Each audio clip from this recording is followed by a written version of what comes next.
જય માતાજી. પરિશ્રમથી પ્રગતિ ભાગ 57 ભાગમાં આપ સૌનું હાર્દિક સ્વાગત છે. પરિશ્રમથી પ્રગતિ શું છે એની ચર્ચા કે એને હવે મને નથી લાગતું કે જરૂરિયાત છે કે કહીએ. ડાયરેક્ટ આપણે આજના 57મા એપિસોડના જે અતિથિ વિશેષ છે એમની આછેરી ઓળખ આપ સૌને આપું. આજના આપણા અતિથિ વિશેષ છે બા શ્રી બ્રિંદાબા બળવંતસિંહજી જાડેજા, જે મૂળ ગામ વાવ બેરાજા જામનગરની બાજુમાં ત્યાંના વતની છે. હાલ બળવંતસિંહજી બાપુ સાહેબનો પરિવાર પાલનપુર બિરાજમાન છે. બા શ્રી બ્રિંદાબા નો પરિચય જનરલી બધાએ વાંચ્યો જ છે અને જોયો છે, છતાં પણ સવિશેષ કહું તો તે ડીવાયએસપી ની અંદર ટ્રેનિંગમાં હાલ છે અને ડેપ્યુટી કલેક્ટર તરીકે સિલેક્ટેડ છે. એટલે ડીવાયએસપી નો ચાર્જ એક જે એનો સ્ટેજ કહીએ, જે એક સર્વિસ જોબ ડીવાયએસપીમાં સિલેક્ટ થઈ ગયા અને તેની ટ્રેનિંગ ચાલુ થઈ એટલે ત્યાંથી અટકી નથી ગયા. કહેવાનો મિનિંગ એ છે. એ ડીવાયએસપીને અંડર ટ્રેનિંગમાં પણ સાથે ઉત્તરોત્તર આગળ કેમ વધવું, જીપીએસસી યુપીએસસી ની જે એક્ઝામો હોય છે એમાં કેમ આગળ વધવું, અને એ આગળ વધતા હાલમાં ડેપ્યુટી કલેક્ટર તરીકે પણ એ સિલેક્ટ થઈ ગયા છે. તો એ આપણા સૌનું ગૌરવ કહી શકીએ. અને અહીં સુધી પહોંચ્યા પછી પણ એક આપણે જે વેબિનાર ચલાવીએ છીએ તો તેની અંદર પણ એ સમય ફાળવે. કેમકે આજનો યુવા વર્ગ છે ને, એને એકવાર મોટું પદ મળી જાય, એક લેવલ ઊંચું મળી જાય એટલે જે કાંઈ એના કુટુંબને હેલ્પફુલ થાય, પરિવારને હેલ્પફુલ થાય, પણ સમાજને હેલ્પફુલ થતાં એને વાર લાગે. અમુક વર્ષો સર્વિસના થાય પછી સમાજને મદદરૂપ થતા હોય છે. પણ હજી અંડર ટ્રેનિંગમાં છે અને વાત કરી કે બા સાહેબ આપનું માર્ગદર્શન જો આજની યુવા પેઢીને મળે તો આવો એક વેબિનાર અમે 2 વર્ષથી અલગ ફિલ્ડનું વ્યક્તિત્વ, સમાજના ઘરેણા સમાન અતિથિ વિશેષ લઈ આવીએ છીએ. તો એમાં તો તરત જ કે આ ઓકે. અને ફક્ત બા શ્રી બ્રિંદાબાજી છે એ જ અહીં સુધી પહોંચે એવું નથી. એમનું આખો પરિવાર, જેને કહીએ ને કે એજ્યુકેશનની અંદર ખૂબ જ આગળ. એમના બ્રધર પણ મારા ખ્યાલથી ડેપ્યુટી કલેક્ટરની જે એક્ઝામમાં 1 માર્ક્સ માટે જ લાસ્ટ ટાઈમ રહી ગયા. એમના સિસ્ટર પણ ગવર્મેન્ટ જોબ અત્યારે અવેલેબલ છે અને મારા અંદાજ મુજબ જે કે વિશેષ વાત બ્રિંદાબા કરશે કે સ્ટાર્ટિંગ એ બેન્કર હતા બ્રિંદાબા, અને જી ત્યાર પછી બરાબર પણ એક જોબ મળે અને આપણે બધું મૂકી દઈએ છીએ સાહિત્ય સાઈડમાં, તો આ એક ઉત્તમ ઉદાહરણ છે કે આપણામાં જે ટેલેન્ટ છે તો એ ટેલેન્ટ આપણામાં જે પરફોર્મન્સ છે એ આપણે રાષ્ટ્રને, સમાજને, કુટુંબને બરાબર બતાવવું જોઈએ. અને આજના અતિથિ વિશેષની ઘણી વાતો કરી શકીએ એવું છે. બાપુ સાહેબ અને એમના ફાધર મધર બંને પણ એજ્યુકેશન ફિલ્ડની અંદર જ છે. મારા ખ્યાલથી બાપુ સાહેબ છે એ રિટાયર્ડ થઈ ગયા અને બા સાહેબ છે એમની જોબ થોડોક સમય હજુ કન્ટિન્યુ છે. એટલે આવો વેલ સેટ પરિવારને આજ મળવાનો મોકો મળ્યો છે, અને જેટલું વધુ માર્ગદર્શન આપણે મેળવી શકીએ એ મેળવીએ. તો આજના વેબિનારમાં બા શ્રી બ્રિંદાબા સાથે ચર્ચા કરવા જઈ રહ્યા છે પરિશ્રમથી પ્રગતિના ઓર્ગેનાઇઝર બા શ્રી મિત્તલબા વાસુદેવસિંહજી પરમાર, જે માઇન્ડ ટ્રેનર છે, વર્લ્ડ ક્લાસ કોચ છે, Surendranagar district cooperative bank Sayla બેંકમાં મહત્ત્વની જવાબદારી સંભાળે છે,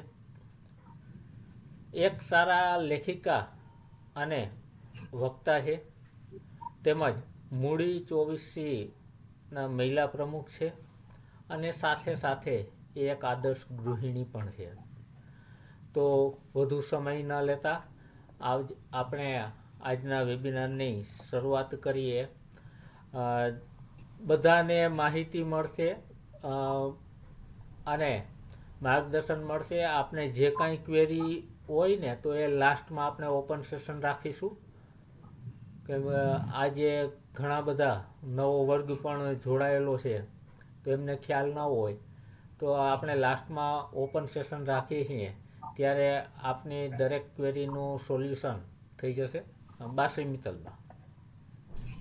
જય માતાજી, welcome all of you. Thank you so much Gohil sir. Jaydevsinh Gohil sir પણ એક એવા જ સામાજિક કાર્યકર છે જે નિસ્વાર્થ ભાવે સમાજ સેવા કરે છે. અખિલ ગુજરાત રાજપૂત યુવા સંઘમાં તેઓ પ્રદેશ મહામંત્રી છે.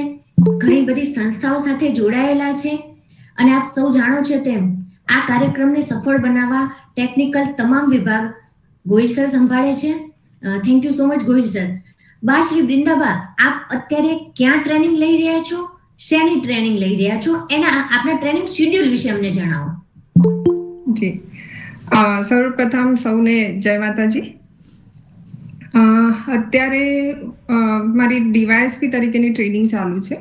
એટલે અમારી ટોટલ 27 મહિનાની ટ્રેનિંગ હોય છે. એમાંથી 1 વર્ષ ટ્રેનિંગ હોય છે કરાઈ પોલીસ એકેડમી ખાતે. એટલે એ ટ્રેનિંગ મારી પતી ગઈ છે, અને હાલમાં બીજી 1 વર્ષની ટ્રેનિંગ હોય છે અમારી ફિલ્ડ ટ્રેનિંગ, અને 3 મહિનાની હોય છે કમાન્ડો ટ્રેનિંગ. એટલે હમણાં અમારી કમાન્ડો ટ્રેનિંગ અને બાકી છે, અને ફિલ્ડ ટ્રેનિંગ ઓનગોઈંગ છે. એટલે એમાં હું તાપી ડિસ્ટ્રિક્ટમાં પોસ્ટેડ છું. અને એમાં વિસ્તૃતે જણાવું તો એવું હોય છે કે અમારે ડિફરન્ટ અટેચમેન્ટ્સ હોય છે. એટલે રૂરલ પોલીસ સ્ટેશન હોય, અર્બન પોલીસ સ્ટેશન હોય, પછી હેડક્વાર્ટર્સ જ્યાં પરેડ ને એવું થતું હોય છે, બધાએ જોયેલી હશે. અને પછી એસપી ઓફિસનું અટેચમેન્ટ હોય છે. પછી પોલીસ સ્ટેશન્સની ઉપર સબ ડિવિઝન ઓફિસ હોય જ્યાં ડીવાયએસપી બેસતા હોય, એટલે એ ઓફિસનું અટેચમેન્ટ હોય છે. આ સિવાય અમારે હોય છે એટીએસ, જે anti terror squad, CID crime, એ બધા અટેચમેન્ટ ડિફરન્ટ રફલી 20 આવા અટેચમેન્ટ્સ હોય છે ફિલ્ડ ટ્રેનિંગ દરમિયાન. એટલે એમાં અત્યારે મારું એસડીપીઓ જે ડીવાયએસપી ની પોસ્ટ માટેનું જે છે એનું અટેચમેન્ટ ચાલુ છે. જી, જીપીએસસી ની એક્ઝામમાં ફર્સ્ટ ટ્રાય જ 25માં રેન્કે આપ ઉત્તીર્ણ થયા, તો આપે આ વિચાર્યું હતું કે હું પાસ થઈ જઈશ, કે રિઝલ્ટ વિશે આપનું શું કહેવું છે? જે ફર્સ્ટ રિઝલ્ટ આવેલું મારું જેમાં જીપીએસસીમાં ડીવાયએસપી તરીકે સિલેક્શન થયું એટલે એ વખતે એટલું એક્સપેક્ટેડ નહોતું કારણ કે એની જસ્ટ પહેલા મેં યુપીએસસી નો અટેમ્પ્ટ આપ્યો હતો અને એમાં હું પ્રિલિમ્સમાં બહુ માઇનર માર્જિનથી રહી ગઈ હતી એટલે જ્યારે ફેલિયર એકવાર આપણે ફેસ કરીએ ને એટલે પછી જનરલી હોપ્સ છૂટી જતી હોય છે અને અમારી જે આખી એક્ઝામની સાયકલ હતી એ માર્ચ 2023માં અમારી પ્રિલિમ્સની એક્ઝામ લેવાઈ હતી અને એના પછી સેકન્ડ વેવ ઓફ કોવિડ હતું એટલે એના ત્યારે ફેમિલીમાં I lost a very dear family member of mine એટલે એના લીધે ડિસ્ટર્બન્સીસ હતા થોડા પછી એવામાં મેઇન્સ આવી એટલે અને મારી જોબ સાયમલ્ટેનિયસલી ચાલુ હતી એટલે આ બધાની સાથે આપેલી ખરી એક્ઝામ એટલે છેલ્લે એવું એક્સપેક્ટેશન હતું કે કદાચ ક્લિયર થઈ જશે પણ 25th rank was quite unbelievable એટલે ત્યારે તો શોકિંગ વિચાર્યું નહોતું આપે જી કે આ આટલા સરસ રેન્ક થી આ ઉત્તીર્ણ થશે એવું વિચાર્યું નહોતું જી એવું વિચાર્યું નહોતું જી અને તમે કીધું એમ ટફ પોઝિશનમાં કોવિડમાં આપણે પોતાનાને ખોયેલા હોય માઇન્ડથી ડિસ્ટર્બ હોય તૈયારી એક બરાબર થઈ હોય ન થઈ હોય સારું અટેમ્પ્ટ ન કરી શક્યા હોય એટલે રિઝલ્ટની એટલી અપેક્ષા ના હોય પણ તમારી મહેનત રંગ લાવી જી જી જી આ એક્ઝામ આપવામાં અથવા જીપીએસસી ની તૈયારી કરવા માટે તમને કયા પુસ્તકો ખાસ ઉપયોગી થયા એ આપ અમને જણાવો અને જોનાર વ્યક્તિઓને પણ એ જાણીને બીજાને ઉપયોગી થઈ શકશે કે આ જ પુસ્તકો તમને જીપીએસસી યુપીએસસી માં ખાસ ઉપયોગી છે. હાજી એટલે સૌ પ્રથમ તો હું કહીશ કે લોકો બહુ બધી બુક્સ રેફર કરતા હોય છે પણ મારે એવું હતું કે મેં પ્રિપરેશન યુપીએસસી ના ગોલથી ચાલુ કરી હતી અને કારણ કે સર્વિસ પછી ચાલુ કરેલી એટલે ઓલમોસ્ટ હું 30 વર્ષની હતી અને યુપીએસસી ની એજ લિમિટ 32 વર્ષ હોય છે એટલે મારી પાસે 2 જ અટેમ્પ્ટ હતા એટલે અને જોબ છોડવા માટે વિચારેલું પણ પછી એવું થયું કે જોબ નથી છોડવી કારણ કે પછી આ એજ પર છોડી દઈએ તો ફરી પાછી સ્ટ્રગલિંગ ફેઝ આવી શકે એટલે પછી મેં બહુ જ લિમિટેડ મારું બુક સોર્સ રાખ્યું હતું એના માટે અમુક ટોપર્સને ફોલો કરેલા કે નો મેટર વોટ હું જે બુક્સ પકડું છું એને બહુ સારી રીતે કરીશ એટલે હું મારી બુક લિસ્ટ શેર કરું છું હોઈ શકે કે બીજા જે લોકો પ્રિપેર કરતા હોય એમની બુક્સ કદાચ જુદી હોય તો એટલે હું શેર કરીશ તો એનો મતલબ એ નથી કે મેં બુક જે રેફર કરેલી એ જ સ્ટેન્ડર્ડ બુક્સ છે મારું કહેવાનું મતલબ એ રહેશે કે જે પણ વ્યક્તિ જે પણ બુક રેફર કરતું હોય જે તે સબ્જેક્ટની એ બેસ્ટ જ હોય છે ખાલી વસ્તુ એટલી છે કે 4-5 બુક કરો એના કરતાં તમે જે એક બુક પકડી હોય એને સારી રીતે કરો અને હવે હું કહું કે મેં કઈ બુક્સ રેફર કરેલી તો જે સ્ટેટિક સબ્જેક્ટ્સ હોય છે એના માટે એક તો હિસ્ટ્રી ઇમ્પોર્ટન્ટ એક સબ્જેક્ટ છે એમાં 2 હિસ્ટ્રી આવતા હોય છે એક મોડર્ન હિસ્ટ્રી છે અને એક એન્શિયન્ટ અને મેડિવલ હિસ્ટ્રી છે એટલે મોડર્ન હિસ્ટ્રી માટે એક સ્પેક્ટ્રમ કરીને બુક આવે છે મારી જે આ બુક લિસ્ટ કઈ છે યુપીએસસી માટેની ફેમસ બુક્સ છે પણ જીપીએસસી માં પણ આ જ ચાલતી હોય છે હા એટલે મોડર્ન હિસ્ટ્રી માટે સ્પેક્ટ્રમ કરીને એક બુક આવે છે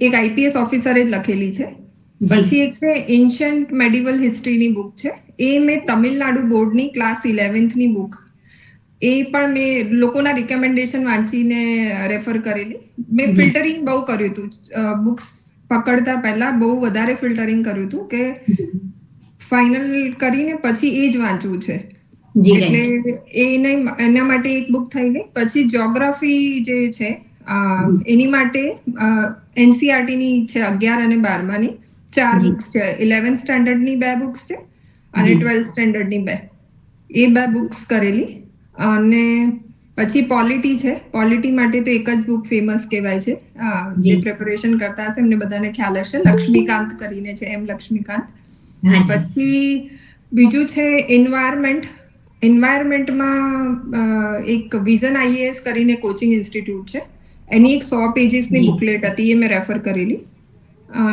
માર્કેટમાં બહુ બધા મટીરિયલ્સ અવેલેબલ છે એમાં બી એક બીજી બુક સારી કહેવાતી હોય છે 300-400 પેજીસની પણ એન્વાયરમેન્ટમાં મને એવું લાગેલું કે એમનું ફોકસ કરંટ ઉપર વધારે હોય છે એટલે સ્ટેટિકમાં તમને ખાલી બેકગ્રાઉન્ડનું ખબર હોવી જોઈએ કે વસ્તુ આમની આમ છે અને એટલે બેઝિક નોલેજ માટે મેં એક આ બુક રેફર કરી હતી વિઝન આઈએએસની પછી આવે છે ઇકોનોમિક્સ તો ઇકોનોમિક્સમાં એક શંકર આઈએએસ કરીને છે, એમની બુક રેફર કરી હતી. એક જ વાર વાંચી હતી, પણ અગેન હું અહીંયા એવું કહીશ કે મારી બુકલેટ ને જેમ કે ઇકોનોમિક્સમાં મેં જે બુક વાંચી એ કદાચ કોઈ નવું વ્યક્તિ હોય તેને સમજમાં નહીં આવે, પણ મારી બેંકમાં સર્વિસ હતી એટલે મારા માટે ઇકોનોમિક્સ એટલું ટફ નહોતું, એટલે મને સિંગલ રીડિંગમાં સારું એવું સમજ આવી ગયું. એટલે અને પછી સાયન્સ એન્ડ ટેકનોલોજી છે, ઇન્ટરનેશનલ રિલેશન્સ છે, એ બધા સબ્જેક્ટ્સ છે જે બહુ કરંટ ઓરિએન્ટેડ છે, એટલે એની માટે ડેલી કરંટ અફેર્સ હું આની સાથે વાંચતી હતી.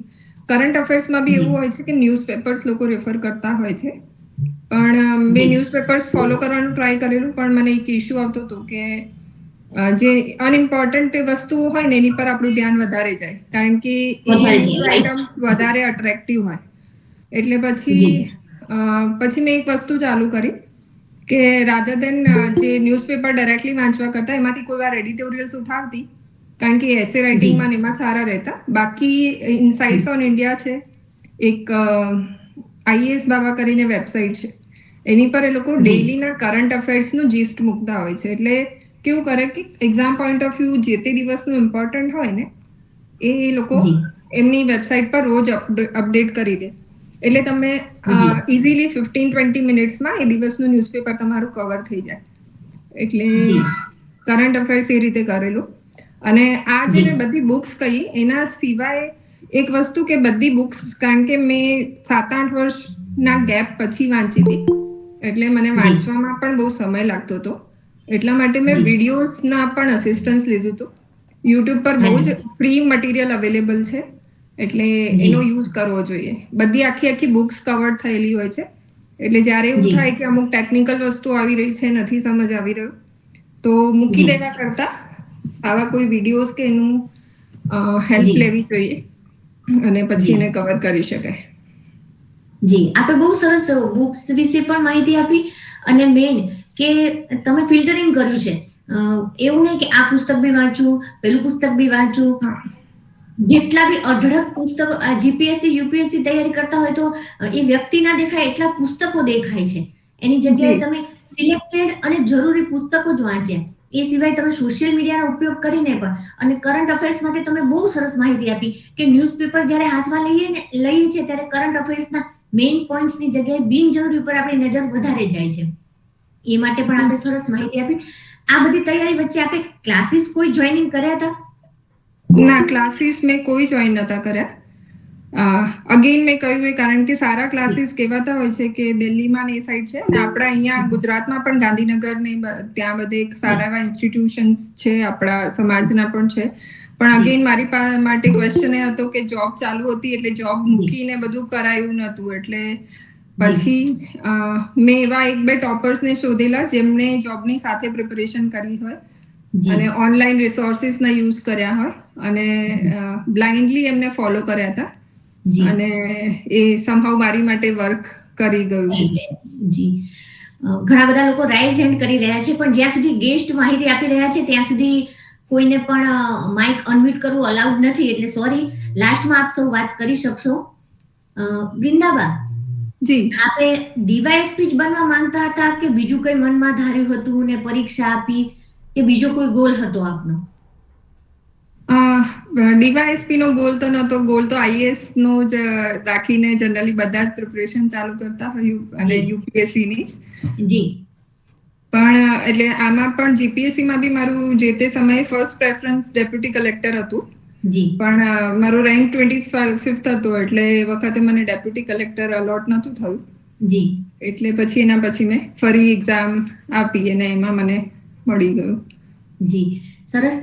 અને આપને જોઈને મને એક વસ્તુનો એ સવાલ પણ મનમાં થાય છે કે ઘણા બધા દીકરીબાઓ આપના જેમ આઈએએસ કે ડીવાયએસપી કે પોલીસના ફિલ્ડમાં જવા માંગતા હોય છે, પણ એમને ઘરેથી પરમિશન નથી મળતી. તો આ વિષય પર તમારો શું અભિપ્રાય છે? હું એક વાત કહીશ કે જ્યારે મારું ઇન્ટરવ્યુ હતું, એટલે જીપીએસસી ની પ્રોસેસ એવી છે કે જ્યારે ઇન્ટરવ્યુ આપવા જઈએ ત્યારે આપણે પ્રેફરન્સ આપવાના હોય છે, અને કારણ કે મારી માટે પહેલું ઇન્ટરવ્યુ હતું એટલે મને ખબર નથી કે બોર્ડની સિસ્ટમ એકચ્યુઅલી બહુ ઓપેક છે, એટલે બોર્ડને ખબર ના પડે કે તમારું નામ શું છે, તમારા પ્રેફરન્સ શું છે. પણ એ બધી વસ્તુ મને ખ્યાલ નહોતો, કારણ કે હું ના તો કોઈ પ્રિપરેશન કરતા એસ્પિરન્ટ્સની ટચમાં હતી, ના કોઈ કોચિંગમાં હતી, એટલે મને બધું મારા માટે નવું હતું. એટલે પ્રેફરન્સ આપતી વખતે હું પોતે ખચકાઈ હતી કે મારે ડીવાયએસપી ભરવું કે નહીં ભરવું. હું પોતે સ્કીપ કરવાની હતી. એનું કારણ કદાચ આ જે આપણી સોસાયટીમાં જે સાયકોલોજી ચાલે છે કે ફિમેલ્સ માટે આ ફિલ્ડ નથી, અને ફીલ કરીને જ્યારે અને મારું ઇન્ટરવ્યુ એ દિવસે ફર્સ્ટ જ હતું, ફર્સ્ટ સ્લોટમાં, એટલે 10 વાગે જેવું પત્યું અને ફાધર આવેલા મારી સાથે જીપીએસસી પર. ત્યારે અંદર એન્ટર થતા હું વાત કરી રહી હતી પપ્પા સાથે કે પપ્પા મારે ડીવાયએસપી નથી ભરવું. તો પપ્પા પછી વખતે કે શું વાંધો છે. મારા ફેમિલીનું કોઈ દિવસ એવું એટીટ્યુડ નહોતો રહ્યો કે ના જવું જોઈએ, પણ પછી મને કે કઈ નહીં. એટલે એ વાતચીત થતા મેં એન્ટ્રી લઈ લીધી અને પછી હું જેવી બહાર આવી એટલે પપ્પાએ પહેલો ક્વેશ્ચન પૂછ્યો કે શું કર્યું, ડીવાયએસપી નથી ભર્યું ને? તો મેં કહ્યું કે ના પપ્પા, મને એનો ડર હતો કે મને અંદર એવું પૂછશે કે ડીવાયએસપી કેમ નથી જોઈતું, તો એનો મારી પાસે જવાબ નહીં હોય. એટલે કારણ કે જ્યારે કોઈ વસ્તુને તમે પોતે એક્સેપ્ટ ના કરી શકો ને, એટલે એને જસ્ટિફાઈ પણ ના કરી શકો સારી. એટલે પછી પ્રેફરન્સ આપ્યું અને રિઝલ્ટ આવ્યું ત્યારે મને ડીવાયએસપી જ મળ્યું. એટલે આખા ફેમિલી માટે શોક હતો, કારણ કે હું ઘરે સૌથી વધારે કોઈ આન્સરનું બી પ્રિપરેશન કરી હોય તો એ જ હતું કે ડીવાયએસપી કેમ નથી જોઈતું. હવે જે આપણે વાત કરી કે સમાજમાં આપણો ત્યાં એટીટ્યુડ જે ચાલે છે કે પોલીસ ફિલ્ડમાં ના જવું જોઈએ, તો એની માટે હવે હું કહીશ કે મેં જોઈન તો કરી લીધું પછી મળ્યું હતું એટલે, અને આજે મારી 1 વર્ષની ટ્રેનિંગ થઈ અને અત્યારે હું ફિલ્ડમાં પણ 6 મહિનાથી છું. અને મારું જે પોલીસ ડિપાર્ટમેન્ટ પ્રત્યેનો જે અભિગમ હતો એ આખો ચેન્જ થઈ ગયો છે. ઇનફેક્ટ મારું ડેપ્યુટી કલેક્ટરમાં જ્યારે સિલેક્શન થયું, હમણાં રિઝલ્ટ આવ્યું, ત્યારે હું બિલકુલ ખુશ નથી. મને જે કોલ્સ આવતા હતા એ લોકો બધા કે ડેપ્યુટી કલેક્ટરનું ડ્રીમ હતું, થઈ ગયું. તો એટલે મને એવું થયું કે મારા માટે એક કન્ફ્યુઝન ઊભું થઈ ગયું, કારણ કે હવે હું આ જોબમાં ખુશ છું. કારણ કે જે રીતનું એક્સપોઝર છે, અને એટલે કદાચ આપણે પ્રીકન્સીવ જે નોશન્સ હોય છે ને આજુબાજુ, એવું નથી. ડિપાર્ટમેન્ટ બહુ સારું છે અને અત્યારે તો 33% રિઝર્વેશન છે ફિમેલ્સ માટે. એટલે એવરી લેવલ પર તમને કોન્સ્ટેબલરી થી લઈને ઉપર સુધી બધે જ ફિમેલ સ્ટાફ જોવા મળે છે, અને બધી જગ્યાએ ઇક્વલ ટ્રીટમેન્ટ બી મળે છે અને ઓપોર્ચ્યુનિટીઝ બી ઇક્વલ મળી રહે છે. એટલે મને એવું લાગે છે કે આજે થોડું હેઝિટેશન છે, પણ એ ના રાખવું જોઈએ. અને ખરેખર સારું ફિલ્ડ છે. ઇનફેક્ટ હું ટ્રેનિંગમાં હતી ત્યારે પીએસઆઈમાં પણ આપણા સમાજના સારા એવા ફિમેલ્સ આવ્યા છે ને, જોઈને મને ખુશી થયેલી કે સારી વસ્તુ છે. અને બીજી એક વસ્તુ કહીશ કે જ્યારે મારું રિઝલ્ટ આવ્યું ને, એક મેસેજ ફરતો થયેલો, આ બધાએ કદાચ જોયું જ હશે કે હું પ્રથમ ડીવાયએસપી છું જે રાજપૂત સમાજમાંથી આવું છું. એ બહુ મોટો શોક મારી માટે હતું, કારણ કે મને એવું થયું કે આ આપણી માટે શોકની વસ્તુ કહેવાય કે આઝાદીના આટલા વર્ષો થઈ ગયા અને સ્ટીલ આપણા સમાજમાંથી અત્યાર સુધી કોઈ ફિમેલ એવું નથી કે જેણે ડીવાયએસપી બનવાની ચોઈસ ના આપી હોય. એટલે મારી ચોઈસ પણ એક્સિડેન્ટલ હતી, પણ ફિલ્ડ સારું છે. અને જો કોઈને હેઝિટેશન એવું હોય તો મારા ખ્યાલથી ના રાખવું જોઈએ. પેરેન્ટ્સને અને જે ફિમેલ્સ છે એમને બી તમને મેન્ટલી અને ફિઝિકલી ડિપાર્ટમેન્ટ જે ટ્રેનિંગ આપે છે ને એમાં જેટલા સ્ટ્રોંગ બનાવી દે છે કે પછી ફ્યુચરમાં વાંધો નહીં આવે ફિલ્ડમાં જાઓ ત્યારે. જી, આપણે વાત કરીએ ડીવાયએસપી ની આપ ટ્રેનિંગ લઈ રહ્યા છો, ડેપ્યુટી કલેક્ટરમાં સિલેક્ટ થઈ ગયા છો અને કન્ફ્યુઝ છો, તો અમે તો એ જાણવા માંગીએ છીએ કે આ બંનેમાંથી ફર્સ્ટ ચોઇસ આપની કઈ હશે? એટલે અત્યારે હું હજી પણ કન્ફ્યુઝન સ્ટેટમાં જ છું થોડી, કારણ કે પ્રિપરેશન કરી ત્યારે નો ડાઉટ મારું ડેપ્યુટી કલેક્ટર એ એમ હતું, પણ અત્યારે આ ફિલ્ડ મને તો ગમી રહ્યું છે, સારું છે. એટલે હવે ડિસિઝન લઈશું. એટલે મેં કહ્યું મારા તો જીવનમાં એક કન્ફ્યુઝન ઊભું થઈ ગયું છે એ ટાઈપનું. જ્યારે ડીવાયએસપી માં આપનું નામ સિલેક્ટ થયું ત્યારે આપને શોકિંગ લાગ્યું ને સમાજને તો ગૌરવ અને પ્રાઉડ ફીલ થયું છે કે આપણા દીકરીબા અને એ પણ પ્રથમ ડીવાયએસપી બની રહ્યા છે સમાજમાંથી. તો જેમ તમારા માટે પ્રાઉડ ફીલ સૌ કરી રહ્યા છે એમ ઘરના દીકરીબાઓને જો કોઈને ઈચ્છા હોય આ ફિલ્ડમાં જવાની તો એમને સાથ સહકાર આપી અને એનું પણ એ લોકો ગર્વ પોતે પણ મહેસૂસ કરી શકે અને આપણા સમગ્ર ક્ષત્રિય સમાજને પણ પ્રાઉડ ફીલ કરાવી શકે છે. આપણે વાત કરી કે આપ યુટ્યુબની ચેનલમાં ઘણા વિડીયોઝ ને એવું જોતા હતા, તો ફિક્સ કોઈ આ વ્યક્તિના વિડીયો કે આ મટીરિયલ યુટ્યુબ કે એ સિવાય કોઈ સોશિયલ મીડિયાનો આપે ઉપયોગ કર્યો હોય તો એ અમને જણાવશો? હાજી, સોશિયલ મીડિયાનું કહ્યું છે એટલે સોશિયલ મીડિયાનું તો હું કહીશ કે અવોઇડ જ કરવું જોઈએ. મેં થોડું ઘણું ટ્રાય કર્યું હતું કે કારણ કે અત્યારે આપણી લાઈફમાં સોશિયલ મીડિયા એટલું ઇમ્પોર્ટન્ટ પાર્ટ પ્લે કરવા લાગ્યું છે કે એડિક્શન જ થઈ ગયું છે. પણ મેં જ્યારે પ્રિપરેશન કરી ત્યારે મારું વોટ્સએપ બંધ હતું અને મારું ફેસબુક, ઇન્સ્ટાગ્રામ બધું બંધ હતું. વોટ્સએપ તો હવે એવું થઈ ગયું છે કે એની વગર ચાલે જ નહીં. ઇનફેક્ટ ઓફિશિયલ અમારા ત્યાં જોબમાં પણ ગ્રુપ્સ હતા, ત્યારે મેં સર લોકોની સ્પેશિયલ પરમિશન લીધી હતી કે સર હું અપડેટેડ રહીશ પણ મને થોડું પરમિટ કરો, કારણ કે હું પ્રિપરેશન ફેઝમાં છું અને વોટ્સએપના લીધે ડિસ્ટર્બ થવાય છે. એટલે સારો એવો ફેઝ મેં 6-8 મહિના વોટ્સએપ પણ બંધ રાખેલું. હવે યુટ્યુબની વાત કરું તો યુટ્યુબમાં એવું છે કે મેં દરેક સબ્જેક્ટમાં અસિસ્ટન્સ લીધું છે. હું એનું પણ ડિટેલ્સ આપું, જેમ કે હિસ્ટ્રીમાં મેં કહ્યું મોડર્ન હિસ્ટ્રી જે છે એનું પ્રિપરેશન કરવા માટે મોડર્ન હિસ્ટ્રીની સ્પેક્ટ્રમની બુક બહુ મોટી છે અને ઇનિશિયલી લેંગ્વેજ પણ થોડી ટફ લાગી શકે.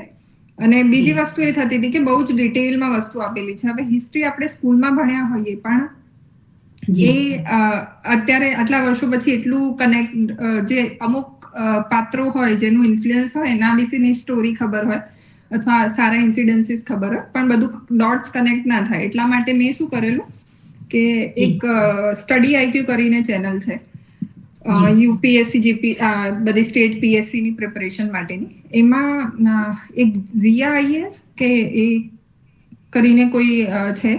ઇનફેક્ટ ખાલી આપણે સ્ટડી આઈક્યુ હિસ્ટ્રી નું જે મટીરિયલ, હિસ્ટ્રીની જે પ્લેલિસ્ટ હોય એ સર્ચ કરે ને તો એમાં મળી જશે સ્પેક્ટ્રમનું આખું જે છે. અમુક 50 કે 50-60 કેટલા વિડીયો છે. તો એમાં હું શું કરતી કે અમુક ચેપ્ટર્સ છે તો પહેલા એ વિડીયો 2ની સ્પીડ પર જોવાના.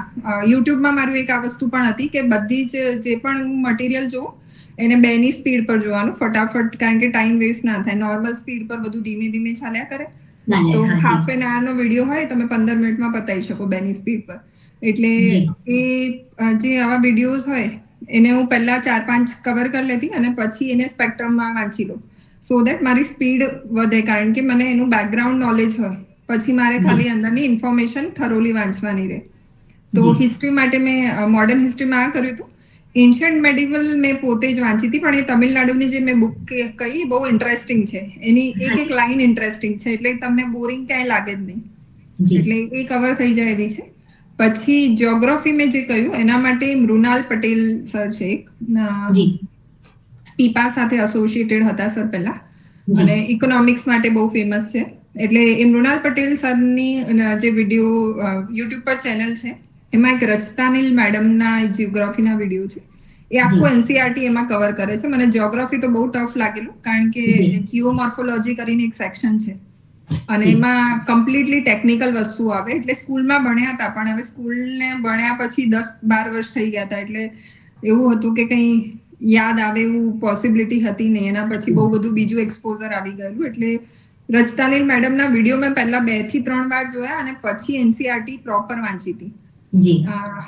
પછી પોલિટીમાં જેમ એમ લક્ષ્મીકાંત કહ્યું એમાં બી સેમ હતું કે મારું પોલિટી કોન્સ્ટિટ્યુશન સાથે એક્સપોઝર ખાસ હતું નહીં. જે આપણું સમાજ વિદ્યા જે સબ્જેક્ટ આવતું એમાં થોડું ઘણું આપણને એના રિલેટેડ કોન્સ્ટિટ્યુશન રિલેટેડ ભણવાનું આવતું હતું પણ ખાસ એવી રીતે ખ્યાલ નહોતો. એટલે એમાં એક મયુર મોગરે કરીને છે, એમના આખા પ્લેલિસ્ટ છે તો એ મેં રેફર કરેલા. એટલે આ 3 સબ્જેક્ટ્સમાં તો ખાસ મેં યુટ્યુબના જે ચેનલ પર વિડીયોઝ હોય છે એ લીધેલા અને પછી એકવાર એ વિડીયો જોઈ લીધા ને પછી બુક પર જ રિલાય કરવાનું. વિડીયો ખાલી એટલા માટે હતા કે સ્પીડ વધી જાય.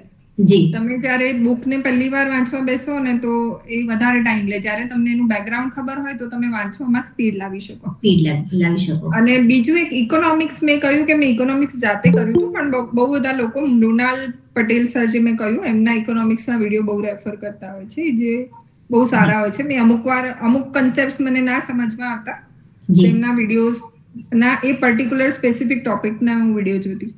જી, આપે ઇન્ટરવ્યુ માટે કોઈ ખાસ તૈયારી કરી હતી? ઇન્ટરવ્યુ માટે મેં 2 મોક ઇન્ટરવ્યુ આપેલા. એક ઇન્ટરવ્યુ આપ્યું હતું આપણી SKKRSS જે સંસ્થા છે, જી, ત્યાંનું ઇન્ટરવ્યુ બહુ ફેમસ કહેવાય છે. બહારના લોકો પણ બહુ આવતા હોય છે, કારણ કે ત્યાં જે ઇન્ટરવ્યુ કન્ડક્ટ થાય છે એ પ્રોપર GPSCમાં જે રીતની પેનલ સિસ્ટમ હોય છે એ રીતે લેવાય છે. અને બીજું એક ઇન્ટરવ્યુ આપ્યું હતું લિબર્ટી કરિયર એકેડમી છે અમદાવાદમાં, ત્યાં આગળ. અને સ્પેસિફિક અંદર પ્રિપરેશનની વાત કરું તો એમાં મેં એક કામ કરેલું કે ટેલિગ્રામ પર બધા ગ્રુપ્સ હોય છે, એમાં લોકો ટ્રાન્સક્રિપ્ટ શેર કરતા હોય છે.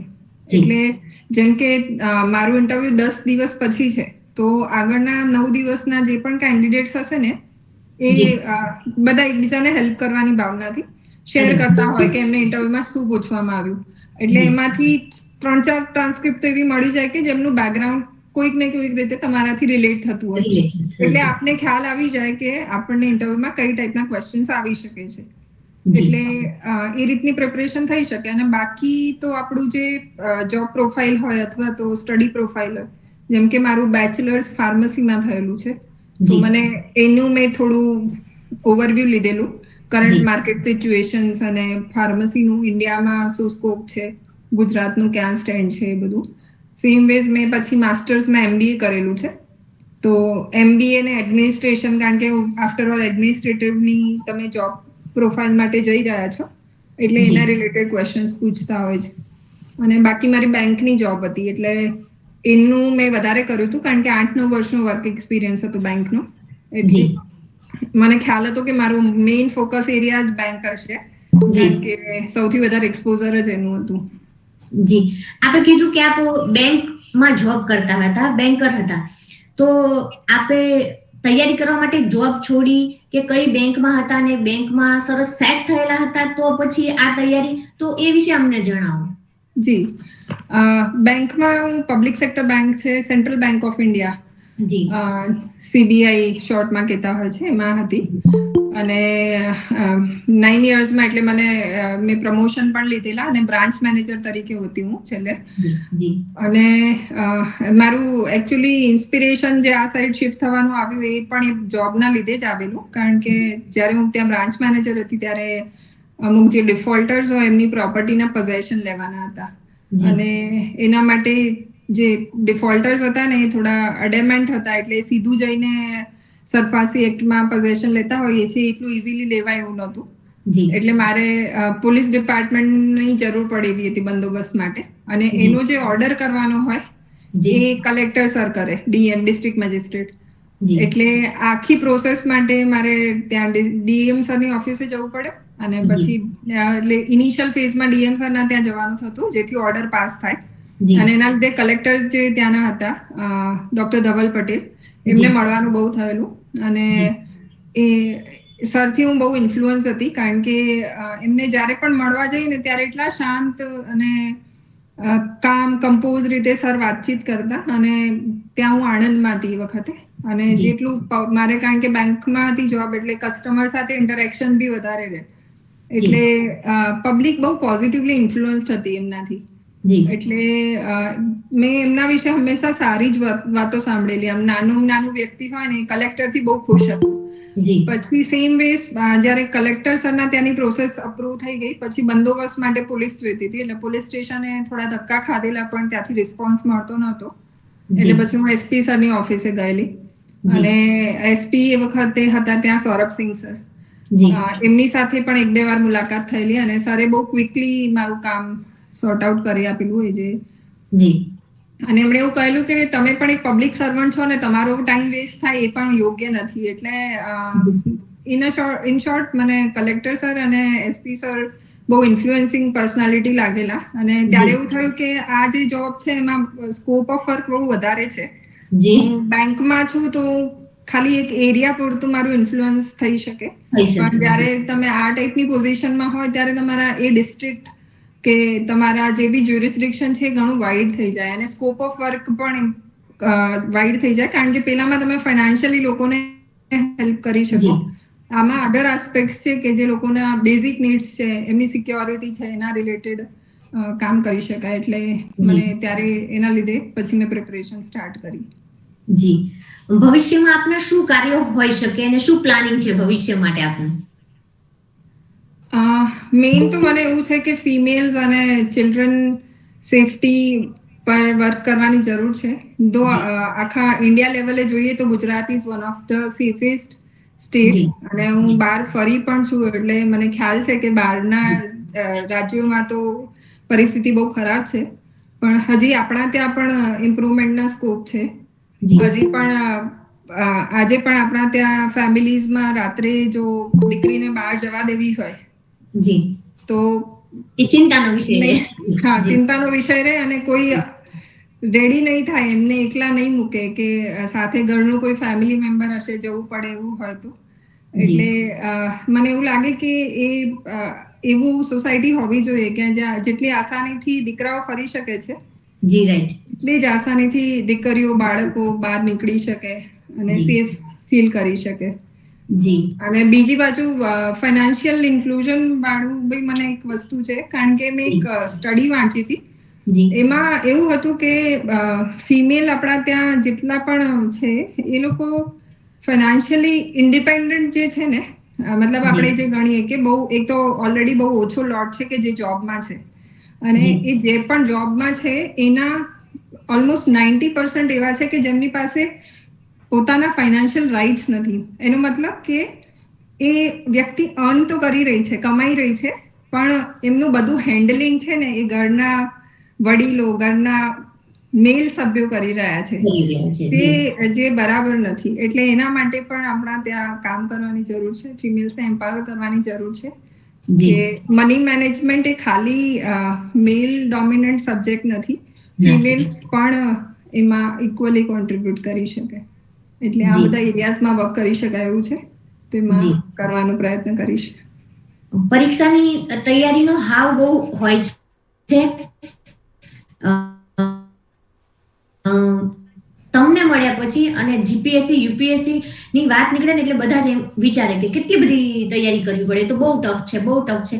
પણ આપની સાથે આ જેટલી પણ ચર્ચા થઈ એ જાણીને ઘણા બધા વિદ્યાર્થીઓ એવું લાગશે કે આ બહુ ઈઝી છે. તમે કોઈ ક્લાસીસ જોઈન નથી કર્યા, પ્લસ ચાલુ જોબની સાથે જોબને આરામથી તૈયારી, બરાબર ને વૃંદાબા? એવું તો શ્યોરલી ના કહી શકાય, પણ એ બરાબર છે કે પ્રિપરેશન કદાચ એટલી ટફ નથી. એટલે હું અત્યારે એટલા માટે કહી શકું કે મારું પ્રોસેસ કદાચ થોડું ઇઝી રહ્યું છે. લકે પણ સપોર્ટ કર્યો અને હાર્ડવર્ક પણ હતું જ. પણ એ વસ્તુ છે કે ડરવાની જરૂર નથી હોતી જ્યારે, કારણ કે મારે પણ જોબ છોડવાની વસ્તુ આવી ને ત્યારે એ ડર હતો કે આ one of the toughest exam કહેવાય છે, એટલે આપણાથી થાય નહીં થાય, એટલે એના ડરમાં મેં જોબ નથી છોડી. અને હું એક મેન્શન કરવા માંગીશ કે મેં જોબ છોડી નથી, પણ હું લોસ ઓફ પે વાળી જે લીવ્સ હોય છે એ મેં સારી એવી લીધેલી, કારણ કે તૈયારી ચાલુ કરી ત્યારે ખ્યાલ આવ્યો કે જે આ મારા જોબ અવર્સ, કારણ કે પ્રમોશન થઈ ગયેલું હતું એટલે બેંકના, અને હવે બેંકમાં પ્રેશર પણ વધારે હોય છે, એટલે મિનિમમ 8 થી 9 કલાક બેંકમાં જતા રહેતા હતા. અને પછી એટલું વર્ક કરીને આવીને તમે સાંજે વાંચવા બેસો તો એમાં હાફ એન આવરમાં તો થાકીને એક્ઝોસ્ટ થઈ જવાય, અને કદાચ બુક ખોલીને બેઠા હોય પણ કંઈ અંદર જાય નહીં, કારણ કે થાક એટલો હોય. એટલે મારા એ વખતના જે બોસ હતા એ બહુ સપોર્ટિવ હતા, એટલે એમણે મને સબેટિકલ લીવનો એક ઓપ્શન હોય છે, એટલે તમને સેલરી ના મળે એ સમયે, તો એ મેં લીધેલી હતી. પણ એમાં પણ અલ્ટિમેટલી એવું થયું કે મેં 2019માં ઓગસ્ટ મહિનામાં ચાલુ કર્યું તૈયારીનું, અને એ વખત મને રજા મળી આ વાળી. પણ વસ્તુ એ થઈ કે કોવિડ આવ્યું પછી, અને કોવિડના લીધે એક્ઝામ્સ બધી ડીલે થઈ ગઈ ને બધું પોસ્ટપોન થઈ ગયું, એટલે મારે પાછી જોબ ચાલુ થઈ ગયેલી. એટલે જે આ આખી જીપીએસસી મેં આપી ત્યારે મારી જોબ ચાલુ જ હતી, અને એની સાથે જ મેં અપિયર કર્યું, કારણ કે પછી ફરી લીવ માંગવાનું વિચારેલું, જી પણ પછી બધાની પણ લિમિટેશન્સ હોય, બોસ લોકો પણ કેટલું સપોર્ટ કરી શકે, એટલે પછી ફરી લીવ નથી મળી. પણ મેં ઇનિશિયલ મારો બેઝ સ્ટ્રોંગ કરવા માટે લીવ લીધેલી.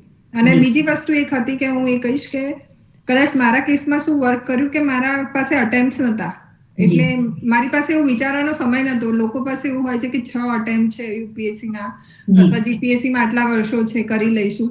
મારી પાસે ઓપ્શન જ નહોતો, ડુ ઓર ડાઈ હતું કે કાં તો કરી લો, નહીતર પછી અફસોસ કરો.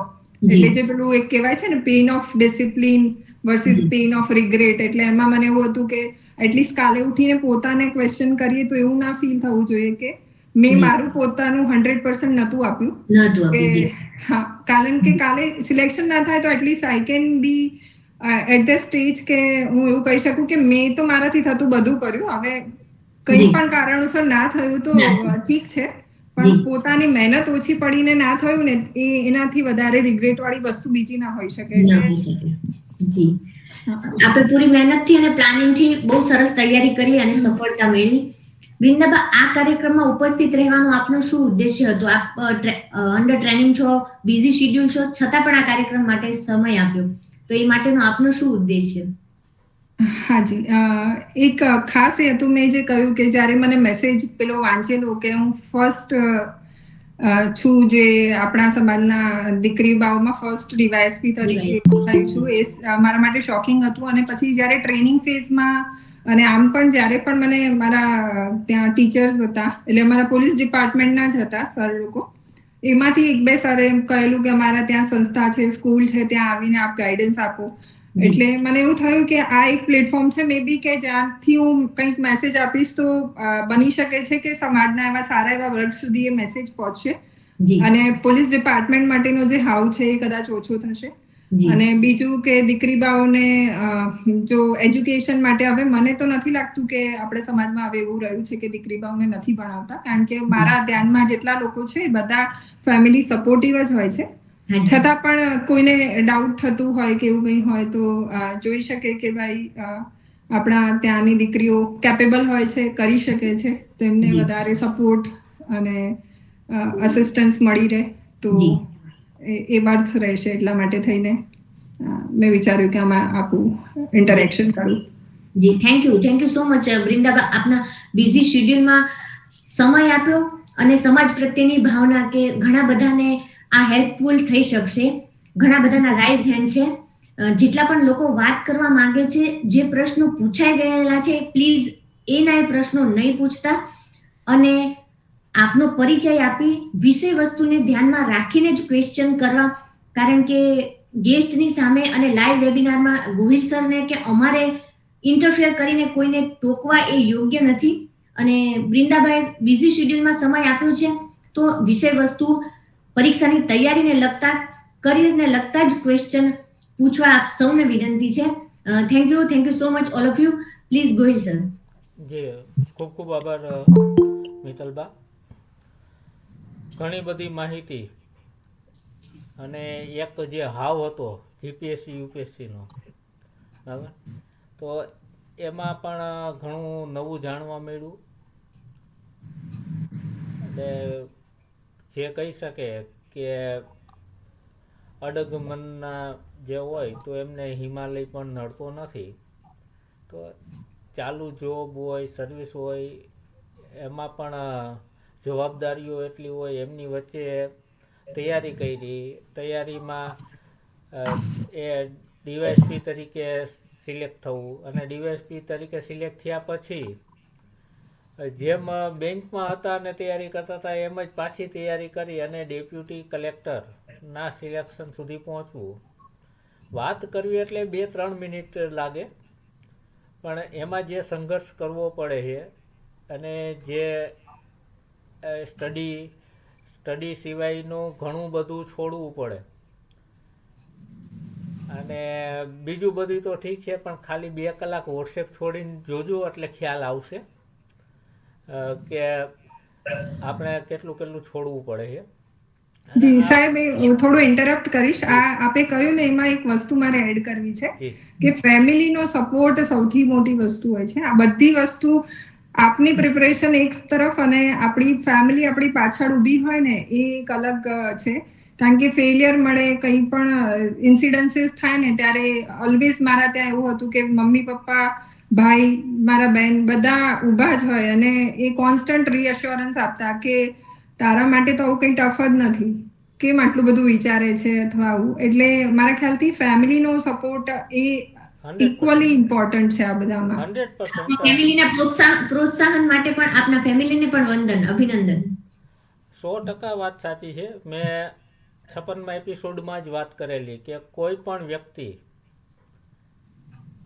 જો એ આગળ આવ્યો હોય તો એમની પાછળ એમના ફેમિલી, પરિવાર જે છે, લોહીના સંબંધો જેમની સાથે છે એ બધાનો પૂરો સપોર્ટ હોય ને તો જ થઈ શકે છે, નહીંતર એ શક્ય નથી. અને એ તો આજના વેબિનારમાં જે કોઈ જોડાયા છે એ આ બધી ચર્ચાને અમે પણ એક ગર્વ સાથે કહી શકીએ કે જેમ બાશ્રી બ્રિંદાબા રાજપૂત સમાજના ફર્સ્ટ ડીવાયએસપી, એમ અમે હજુ સુધીમાં આ ફિલ્ડનો કોઈ વ્યક્તિત્વ લીધેલું નહીં. વચ્ચે એક સરને લેવાના હતા પણ એમને આપણે જેમ વાત કરી કે ભાઈ ગમે ત્યારે ડ્યુટી આવી જાય ને બધું થતું હોય એટલે અમે સેટ ન કરી શક્યા. એટલે અમારા માટે પણ આટલા સમય સુધીનો ફર્સ્ટ એપિસોડ એવો છે કે એમની અંદર આ ફિલ્ડના આપ ફર્સ્ટ જ છો. હવે જે કોઈ ઘણા બધાના રાઇટ હેન્ડ છે તો અહીંથી જેમના પણ નામ કહો એ પોતાનું માઇક અનમ્યુટ કરી અને ખાસ વિષય વસ્તુને લગતું સમય મર્યાદાને ધ્યાનમાં રાખવી, કેમ કે એમના બાશ્રી બ્રિંદાબા માટે પહેલાં 1 સેકન્ડ કિંમતી હતી ને હાલમાં 1 સેકન્ડ કિંમતી છે. એટલે વિષય વસ્તુને ધ્યાનમાં રાખી અને વાત કરવી. સૌપ્રથમ રાજેન્દ્રસિંહજી જાડેજા, આપ આપનું માઇક અનમ્યુટ કરી અને વાત કરી શકો ને વાત કરતાં પહેલાં આપનો પરિચય આપવો, ત્યારબાદ વાત કરવી. જી રાજેન્દ્રસિંહજી.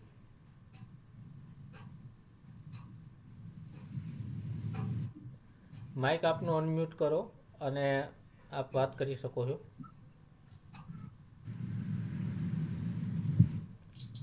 આપ માઇક અનમ્યુટ કરો ત્યાં સુધીમાં ઝાલા ઇન્દ્રસિંહજી, બળવંતસિંહજી, આપ આપનું માઇક અનમ્યુટ કરી અને વાત કરી શકો છો. જય માતાજી. જય માતાજી. અને જય માતાજી દીદી અને જૈન સર. જી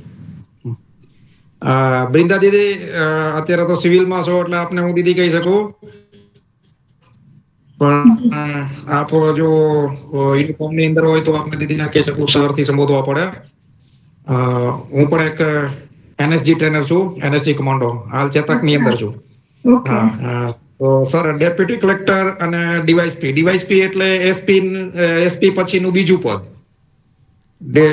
ડિસ્ટ્રિક્ટ એસપી, ડિસ્ટ્રિક્ટ સુપ્રિન્ટેન્ડન્ટ પછીનું બીજું પદ. જેની સાથે રહી સર મેં પણ એવા ઓપરેશન કર્યા છે કે જે પદ સુધી પહોંચવા માટેનો સંઘર્ષ અને અથાગ પરિશ્રમ અને પ્રચંડ પુરુષાર્થ એ સિવાય બીજો કોઈ વિકલ્પ નથી. તો મને ગર્વ થાય કે ભાઈ એક દરબારની દીકરી, ઘણા એમ કહેતા હોય કે ભાઈ દરબારની દીકરીઓ છે એ ઘૂંઘટમાં જ હાલે, હાથમાં મહેંદી મૂકેલી હોય, પણ આ બધી વસ્તુને તમે એક ભવિષ્ય ભૂતકાળ બનાવી દીધો. આપણે જે રેકોર્ડ બ્રેક કર્યું, મને ગર્વ સાથે સ્પેશિયલ મેં આજ મારી નાઇટ ડ્યુટી હતી પણ આપણા ઝાલા છે એમને નાઇટ ડ્યુટી લીધી, મેં સ્પેશિયલ ઓફ રાખી અને આપના કાર્યક્રમની અંદર મેં કીધું અમારા ઝાલા સમાજના નહીં પણ આપણે ક્ષત્રિય સમાજના એવા જે સિંહણ કહેવાય કે ડીવાયસપી જેના ખંભે 3 સ્ટાર આવતા હોય અને એ જે આ કાર્યક્રમની અંદર આવતા હોય તો હું મારો આ સમય ફાળું. આથી મોટો મારા માટે કોઈ ભાગ્યશાળી દિવસ ન કહેવાય. અને ખરેખર આપને હું ધન્યવાદ આપું છું. અને સર આપ એસપી સુધી પહોંચો અને અમે આપની સાથે આપના સુરક્ષાની અંદર આપની સાથે જોઈન્ટ ઓપરેશનની અંદર આવી એવી માં શક્તિ માં ભગવતીને પ્રાર્થના કરી. અને રાષ્ટ્રની અંદર આપે જે કીધું કે સ્ત્રી હોય છે એક સિસ્ટમ જે તમે તમારા થકી આપ જેવા અધિકારીઓ થકી જ આ સિસ્ટમ એવી બનશે કે જે સ્ત્રી મુક્ત મને. હવે તો જો કે સમય સાથે સ્ત્રીએ પણ તાલમેલ કર્યો છે. અમારા કમાન્ડો ફિલ્ડ ની અંદર પેલા શું છે કે સ્ત્રી આવી નહોતા શકતા, હવે કમાન્ડો ની અંદર પણ સ્ત્રીઓએ કંડા ટુ કંડા મિલાવ્યા છે. અને આપની જે સિસ્ટમ સાથે મને બહુ વાત કરી કે ભાઈ દીકરી જે છે એ જ્યાં જવું હોય તો એકલી નથી જઈ શકતી, તો આપ એવી સિસ્ટમ બનાવવા માંગો છો કે દીકરી એકલી થાય. અને મા શક્તિને મેં પ્રાર્થના કરી કે આ સિસ્ટમ આપના થકી આખી ફોલો થાય. અને હું આપને ખૂબ ખૂબ ધન્યવાદ આપું છું દીદી. બીજા કોઈ સવાલ નથી, પણ ગર્વ છે મને આપની ઉપર. થેન્ક યુ સો મચ ઇન્દ્રજીતસિંહભાઈ. અને ભૂતકાળમાં ઇન્દ્રજીતસિંહભાઈ પણ અમારા અતિથિ વિશેષ રહી ચૂક્યા છે. થેન્ક યુ ઇન્દ્રજીતસિંહભાઈ, thank you so much. Thank you. ખૂબ ખૂબ આભાર ઇન્દ્રજીતસિંહજી. Thank you. રાજેન્દ્રસિંહજી બાપુ. જય માતાજી. રાજેન્દ્રસિંહ જાડેજા, ભાણવડ તાલુકો, દેવભૂમિ દ્વારકા જિલ્લો છે. ખૂબ ખૂબ અભિનંદન બેનને. રાજપૂત સમાજ નારી શક્તિ માટે એક ઉમદા ઉદાહરણ પૂરું પાડ્યું તે બદલ ખૂબ ખૂબ અભિનંદન. વસ્તુ થેન્ક યુ સો મચ બાપુ સાહેબ. ખૂબ ખૂબ આભાર બાપુ સાહેબ. બાપુ સાહેબ, આપની વાત, આપણો વેબિનાર સ્ટાર્ટ થયો ને ત્યારથી રાઇટ સેન્ડ કરેલું ખાલી અભિનંદન માટે. એમાં નહીંતર ક્વેરી માટે હોય ને તો હું પૂછી લઉં, પણ જે આપણે એકબીજા પ્રત્યેની લાગણી છે, તો ખૂબ ખૂબ આભાર બાપુ સાહેબ. નેક્સ્ટ મહેન્દ્રસિંહજી ચુડાસમા સાહેબ. જય માતાજી. અવાજ આવે છે ને? જી. હા હા. આજે પહેલા તો ખાસ બૃંદાબાને ખૂબ ખૂબ અભિનંદન અને શુભેચ્છા. અને ઇન્દ્રજીતસિંહભાઈએ કીધું એમ એમણે રજા લીધી, એમની નાઇટ ડ્યુટી હતી.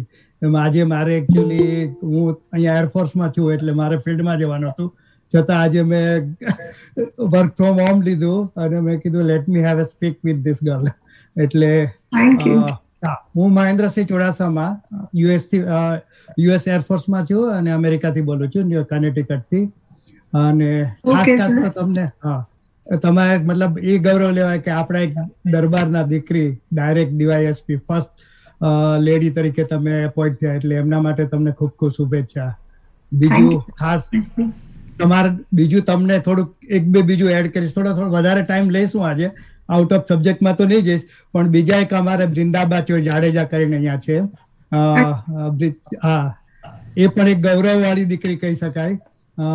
સી ઇઝ ઓનિંગ વન ક્યુટેલ કરીને એની એક ઇન્વેસ્ટમેન્ટ કંપની છે.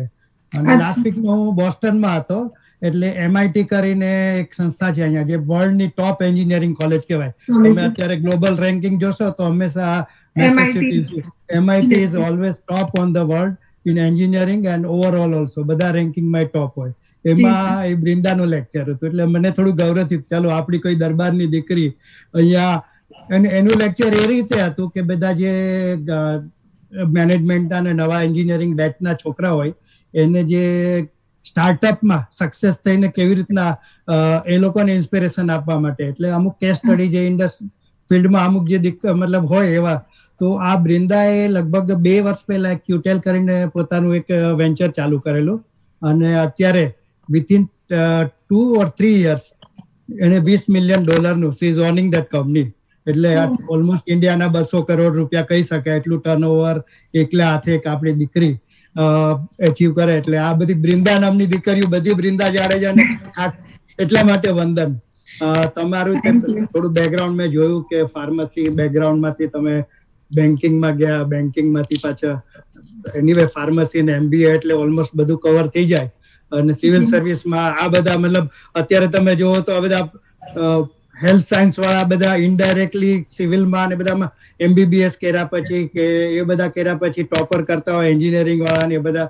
એનું રીઝન એ છે કે કારણ કે એ લોકોનું થોડું બેઝિક પહેલેથી ભણવાનું ને સ્કોરિંગ કરવાના ને એ બધા આવડત હોય એ લોકોમાં, એટલે એ પણ એક આવેલું કહેવાય. અને તમને વિશેષ ફાર્માસ્યુટિકલનું તમારું બેકગ્રાઉન્ડ હોય તો એમાં પણ તમને કહી દઉં કે આપણા રાજપૂતના 2-3 મહિલાઓ ફાર્માસ્યુટિકલમાં પણ અમેરિકામાં સારું એવું ગજુ કાઢ્યું છે. એક આપણા એક ઝાલાના આપણા દીકરી છે, she is owning Har Biotech company. Oh, very nice. હા. એટલે આ બધા બૃંદા સહિતના જે કીધું બૃંદા જાડેજા USA, બૃંદાબા જાડેજા પાલનપુર, આ બધા અમારા માટે ગૌરવ છો અને ભવિષ્યમાં ખૂબ ખૂબ આગળ વધો. હવે રાજપૂત સમાજની ઓવરઓલ એક ગુજરાતી પણ બધા તમારા માટે ગૌરવ કહેવાય કે હા we have somebody like Brinda. તો એના માટે તમને શુભેચ્છા અને આશીર્વાદ. જય માતાજી. Thank you so much Mahendrasinh સાહેબ. અને આપે કીધું કે બૃંદાબા નામ વાળા જ અચીવ કરે છે, તો હવે અમારે બધા નામ ચેન્જીસ કરી દેવા પડશે. જે પણ દીકરા હોય તો બૃંદાબા બનાવી દેવા પડશે. મિત્તલબા એવું નથી, બેન્કિંગ વાળા પણ તમે બેન્કિંગ માં છો, આ બૃંદાઈ બેન્કિંગ માંથી જો સીધી ડેપ્યુટી કલેક્ટર થઈ ગયો એટલે તમે બધા બેન્કિંગ વાળા તો ફટદીને જમ મારશે એમ. જી thank you so much regular joining કરવા અને સરસ ગાઈડન્સ આપવા અને કાર્યક્રમને ગમે ત્યારે હળવા ફૂલ મોમેન્ટમાં લઈ જવા બદલ thank you sir. Thank you so much. જય માતાજી. જય માતાજી. ખૂબ ખૂબ આભાર સર. ચાલુ દિવસમાંય બરાબર, જનરલી શનિ રવિ હોય તો ઠીક છે, પણ ઓફ ડેને બદલે વર્કિંગ ડેમાં પણ સાહેબની હાજરી અવશ્ય હોય જ છે યુએસએથી, અને કંઈક ને કંઈક નવું જાણવા શીખવાનું, અને ઘણું બધું સાહેબ પાસે હજુ અમે તો એમની પાસે પાપા પગલી કરીએ છીએ, પણ એ ખજાનો આવી જશે સાહેબ ધીમે ધીમે. આ 57 સુધી પહોંચ્યા ને. ખૂબ ખૂબ આભાર. ઘણા બધું ના હવે તો ઘણા બધા ઓલું 12th ફેલ મૂવી છે ને એ બીજાએ જોવાનું નહીં. આપણા સમાજમાં 12th ફેલ થી આગળ ઘણા બધા આવા બધા ઇન્સ્પિરેશનલ કેસ છે. હમણાં જે પેલું એક 12th ફેલ મૂવી આવ્યું, બૃંદાને તો ખબર હશે, એવા આપણા સમાજમાં ઇન્સ્પિરેશન લઈ શકાય એવા રિયલ બધા મૂવી જોવાની જરૂર નથી. આ બધા જીવતા જાગતા દાખલાઓ છે બધા. જે હજુ પણ ઘણા રાઇટ છે, તો આપણે આગળ દિલીપસિંહજી જાડેજા, આપનું માઇક અનમ્યુટ કરી અને વાત કરી શકો છો.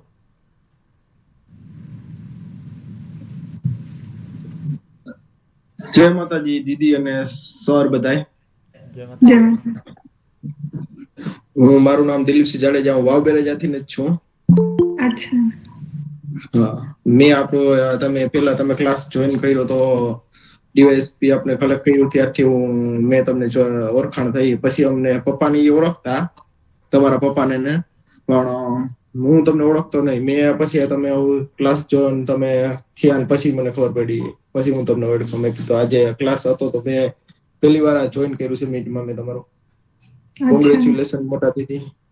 Thank you sir. જો ભલે તો વાવબેરે આવો આ બાજુ તો મુલાકાત થશે. જી ખૂબ ખૂબ આભાર. થેન્ક યુ દિલીપસિંહ ભાઈ, તમે ત્યાંથી જોડાણા અને બેનને પ્રોત્સાહિત કર્યા. ટાઈમ આપણી પાસે બહુ ઓછો છે અને ઘણા બધાના રાઇઝ હેન્ડ છે, એટલે જે પણ હવે વાત કરે એટલે બને એટલું ટૂંકમાં અને વિષય વસ્તુને અનુરૂપ વાત કરવા વિનંતી. જી sir, Gohil sir. Okay, thank you. ખૂબ ખૂબ આભાર. નેક્સ્ટ લે જાડેજા વિરેન્દ્રસિંહજી.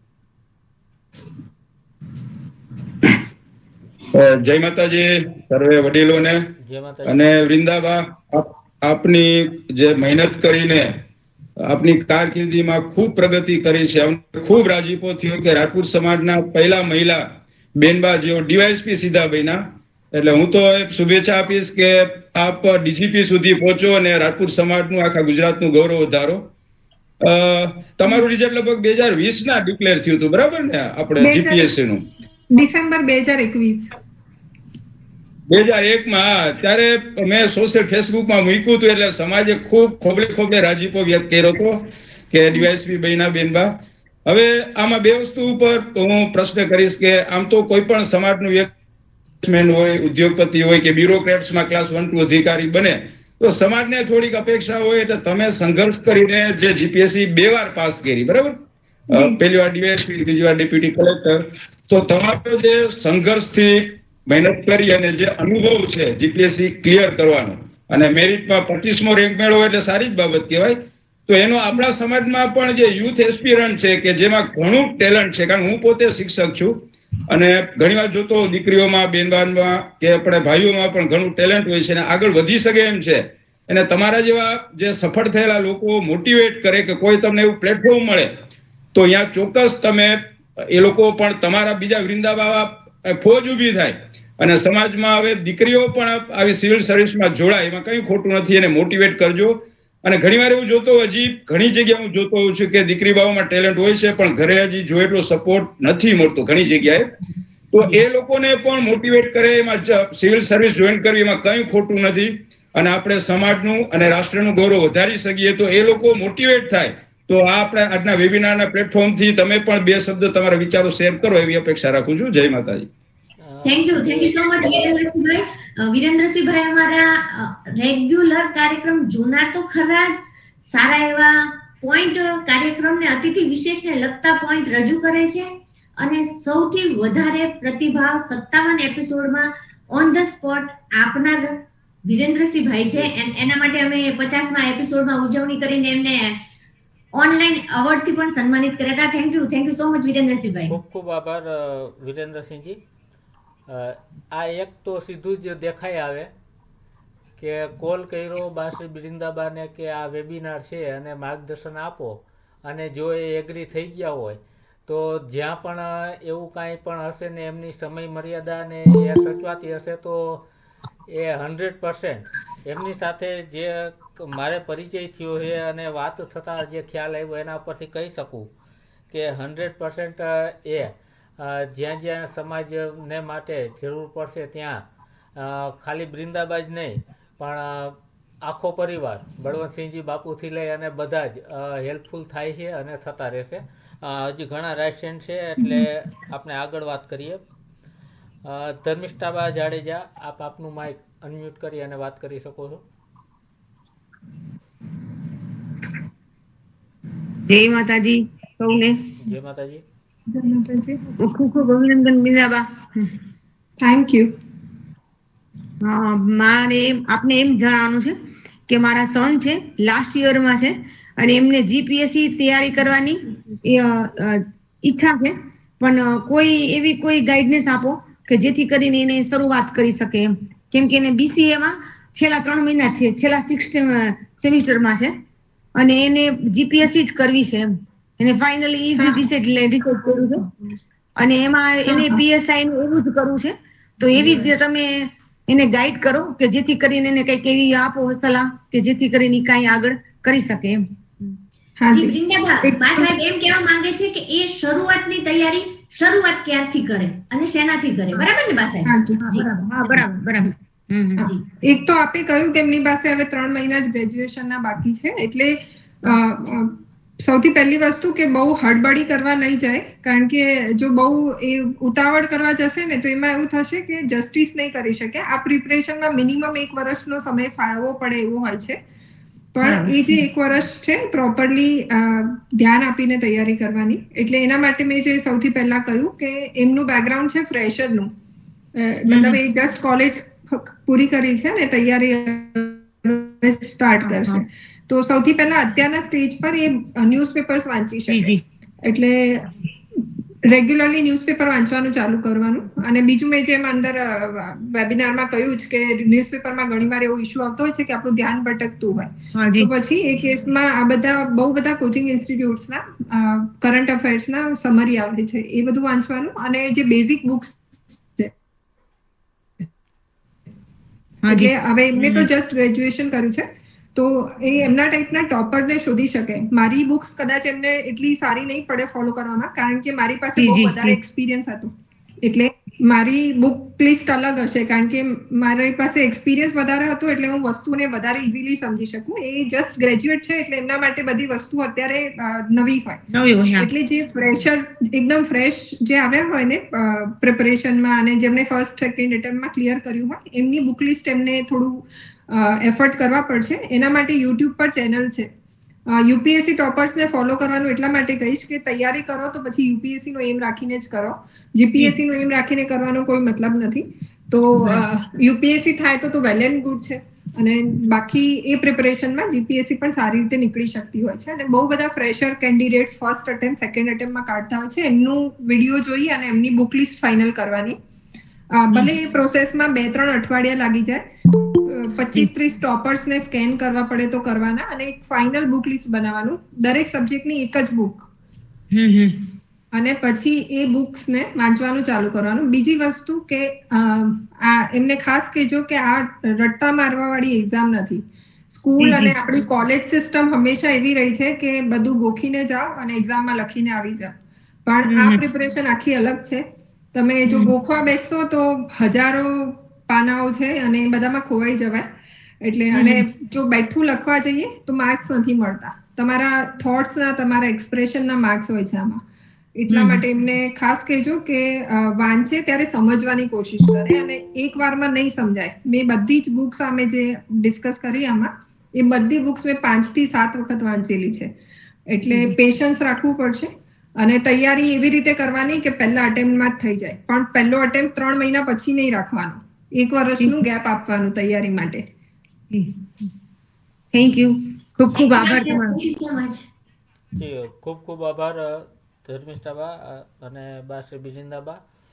બીજી એક વાત ખાસ કહી દઉં કે પરિશ્રમથી પ્રગતિના કોઈ પણ ગ્રુપમાં ટેલિગ્રામ છે, વોટ્સએપ છે કે એ દરેક ગ્રુપની લિંક અમારે પરિશ્રમથી પ્રગતિની મેં મેસેજ બોક્સની અંદર મૂકેલી છે.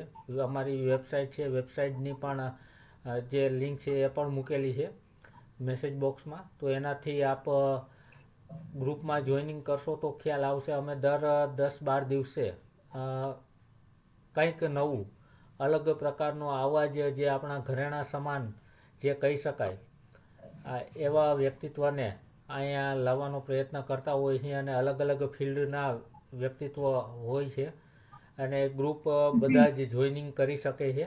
એમાં કોઈ જાતનું નો એલાઉડ કે એવું છે નહીં.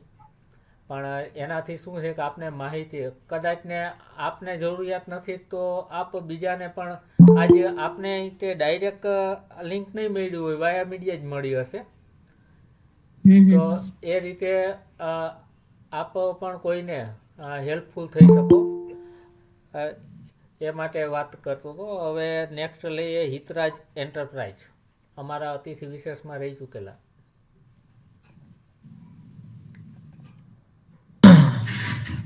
સર્વને જય માતાજી. મારું નામ ઝાલા દેવસથી HP સેટમાં જોબ કરું છું, સાથે સાથે મારો બિઝનેસ પણ છે.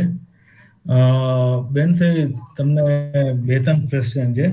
પહેલો ક્વેશ્ચન એ છે બેન શ્રી, આપ તો જોબ સાથે સાથે તૈયારી કરેલી એટલે આપણા પાસે સેકન્ડ ઓપ્શન હતું. પણ ઘણા યુવાનો એવા હોય છે જે એજ્યુકેશન કમ્પ્લીટ કર્યા પછી સીધી જ આની પ્રિપેરેશન કરતા હોય છે, GSની છે કે IASની છે. તો પછી એમાં સિલેક્શન નથી થયું ત્યારે એવા તમને કોઈ સાથે પરિચય થયો જે સિલેક્ટ ન થયા પછી લોકો આગળ કેરિયર કેવી રીતે ડેવલપ કર્યો છે, શું કર્યું એને? બીજો એ હતો કે તમે જે રીતે કીધું ને, મારે જનરલી પોલીસ ડિપાર્ટમેન્ટ સાથે તો ઓછું છે, એઝ એ લાઇઝનિંગ ઓફિસર છે, પબ્લિક રિલેશન ઓફિસર, એટલે IASને અને GSને તમારે ખૂબ જ મળવાનું થતું હોય છે. એ લોકોનું કહેવું એવું છે કે GS અને IASમાં ટોટલ ડિફરન્સ છે. GS છે એ પોલિસી મતલબ એને પોલિસીનો ફોલોઅપ કરવાની હોય છે અને IAS પોલિસી મેકર હોય છે. તો બેનું પ્રિપેરેશન ટોટલી ડિફરન્સ હોય છે. મતલબ તમે IASના પ્રિપેરેશન કરી અને GSનો બની શકો અથવા GSના પ્રિપેરેશન ઉપર તમે IASનું ક્લિયર ન કરી શકો. તો આમાં થોડું કંઈક હાઇલાઇટ્સ કરજો. અને થર્ડ એ છે કે મારું પર્સનલ વ્યૂ, તમને કદાચ તમારું કન્ફ્યુઝન હોય કે અત્યારે DYSP તરીકે રહેવું અથવા તો ડેપ્યુટી કલેક્ટર છે, તો મારો અત્યાર સુધીમાં જેટલા અધિકારીને મળેલો છો અને જે સાથે વાત થઈ છે, DYSP કરતાં ડેપ્યુટી કલેક્ટર મોર પાવરફુલ કહેવાય.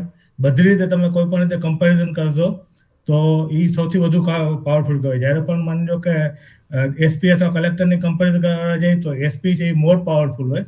એ રીતે DYSP છે એ તાલુકામાં હોય તો જેટલું ડેપ્યુટી કલેક્ટર આગળ પાવર એટલો DYSP આગળ પાવર નથી હોતો. તો પાવર ઓફ પોઈન્ટ ઓફથી બધી રીતે મારું પર્સનલ ટૂંકમાં એક સજેશન એવું છે કે તમે સિલેક્શન જો આ DYSP નો મોહ ન રાખતા.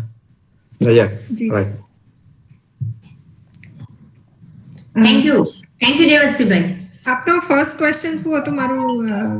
મારો બેન પહેલો ક્વેશ્ચન એ હતો કે મારે તો કોઈ કનેક્ટ નથી. ઘણી એવું થતું કે જ્યાં હમણાં એક બેનનો જ ક્વેશ્ચન હતો કે મારે એનો સન ગ્રેજ્યુએશન કમ્પ્લીટ કર્યા પછી માની લો કે ફેલિયર થઈ ગયો, તો એવા કોઈ તમને મળેલા હોય અને એને શું એવું લીધું કે એના આ એક્સપિરિયન્સ ઉપરથી બીજા ફિલ્ડમાં એનો ઉપયોગ થઈ શક્યો હોય?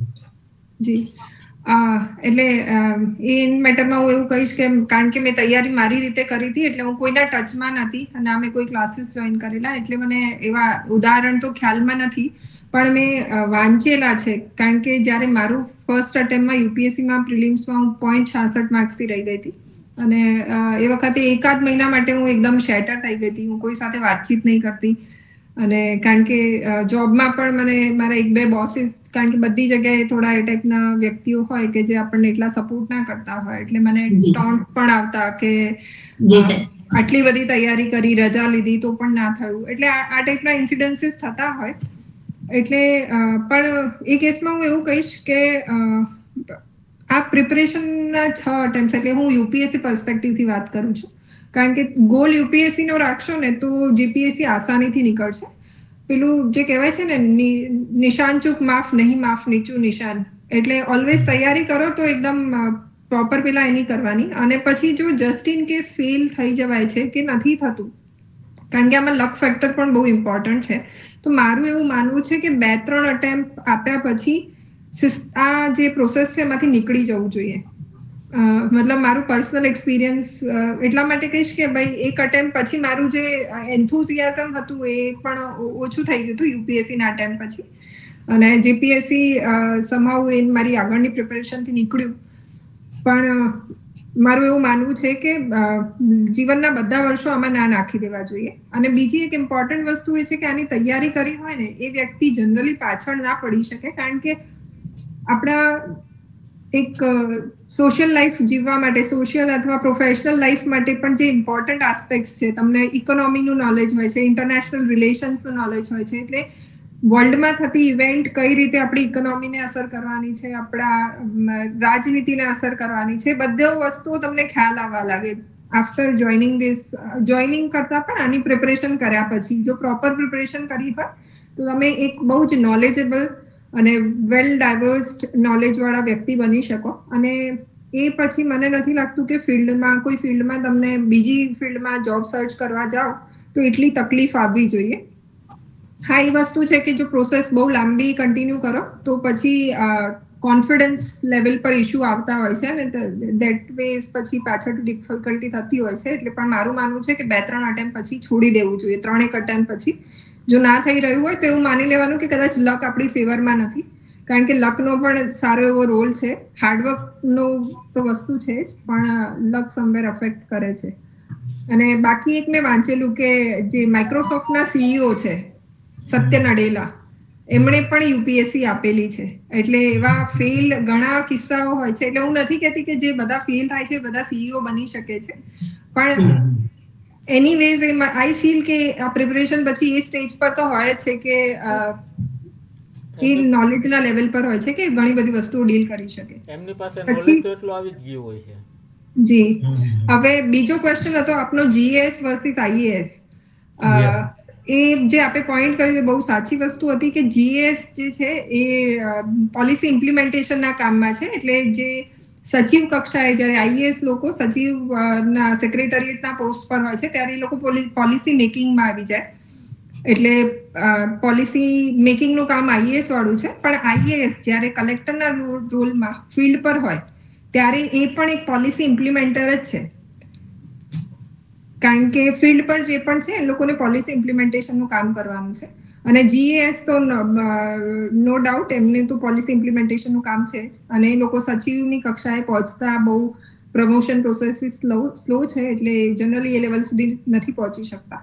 પણ પ્રિપરેશનની જ્યારે વાત આવે છે, આ તો જે થયું એ વર્ક પ્રોફાઇલની વાત થઈ ગઈ, પણ પ્રિપરેશનની જ્યારે વાત છે ત્યારે આઈએએસ બનવું હોય કે જીએસમાં સિલેક્શન થવું હોય, એની પ્રોસેસીસ સેમ છે.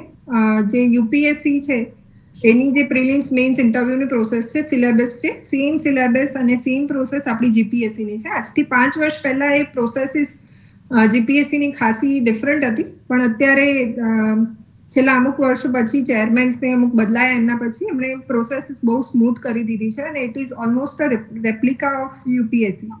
એટલે જે પ્રિપરેશન લેવલ પર કોઈ ડિફરન્સ નથી. જોબમાં ગયા પછી જોબ પ્રોફાઇલ ડિફરન્ટ છે, ધેટ આઈ અગ્રી. મીન્સ બેનું બેઝિક પ્રિપરેશન સરખું જ છે, જીકે છે, મેથ્સ છે એ બધું કોલેજ આવે હા, ખાલી જીપીએસસી માં એવું છે કે ગુજરાતનું કલ્ચર, ગુજરાતની હિસ્ટ્રી થોડું ડિટેલમાં કરવું પડે. જ્યારે યુપીએસસી ની પ્રિપરેશન કરતા હોય ત્યારે ઇન્ડિયા લેવલની પ્રિપરેશન છે, ત્યારે ગુજરાત પર પર્ટિક્યુલર ફોકસ ઓછું થઈ જાય અને બધા સ્ટેટ્સને ઇક્વલ ફોકસ કરવું પડે. ખૂબ ખૂબ આભાર બેન, આપને ખૂબ જ સુંદર જવાબ આપ્યો બદલ. Thank you Devjibhai. આપ ડેપ્યુટી કલેક્ટર બની અને કચ્છ પધારો તો આપની સાથે પણ મુલાકાત થાય અને આપની સેવાનો લાભ લેવાનો અમને મોકો મળે. જી thank you so much Devjibhai.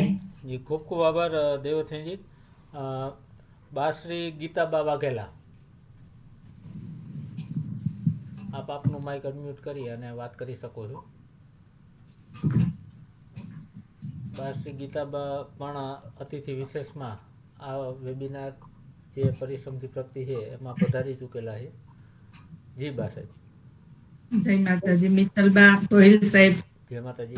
આપના પ્રગતિથી પરિશ્રમના એપિસોડની અંદર આપણા સમાજના રત્નો જેમ બહાર આવે છે એ આપનો ખૂબ ખૂબ આભાર અને ખૂબ ખૂબ આપની ખૂબ જ આપનો બહુ જ અંદર સમય ઘણો બધો લેતા હશો આપ અને સમાજ સેવા કરી રહ્યા છો, એ બદલ આપનો ખૂબ ખૂબ આભાર.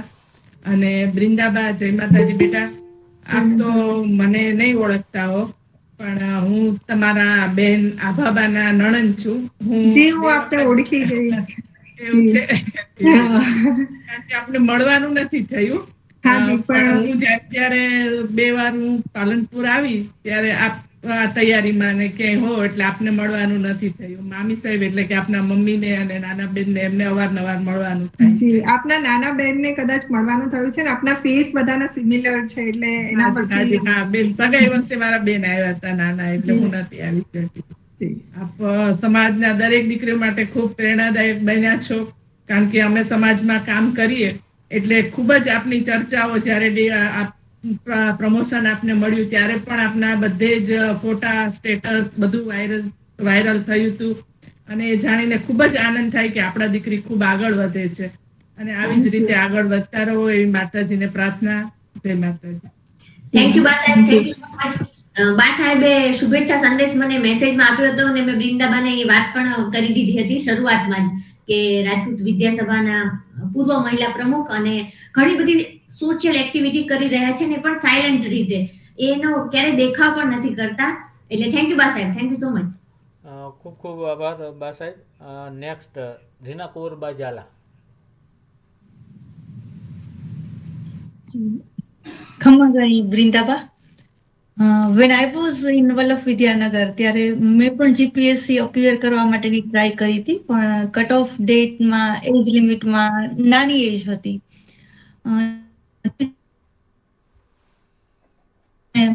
ડિફરન્ટ મેગેઝિન ડિફરન્ટ ફિલ્ડના અમે પ્રિફર કરતા, તો ઇવન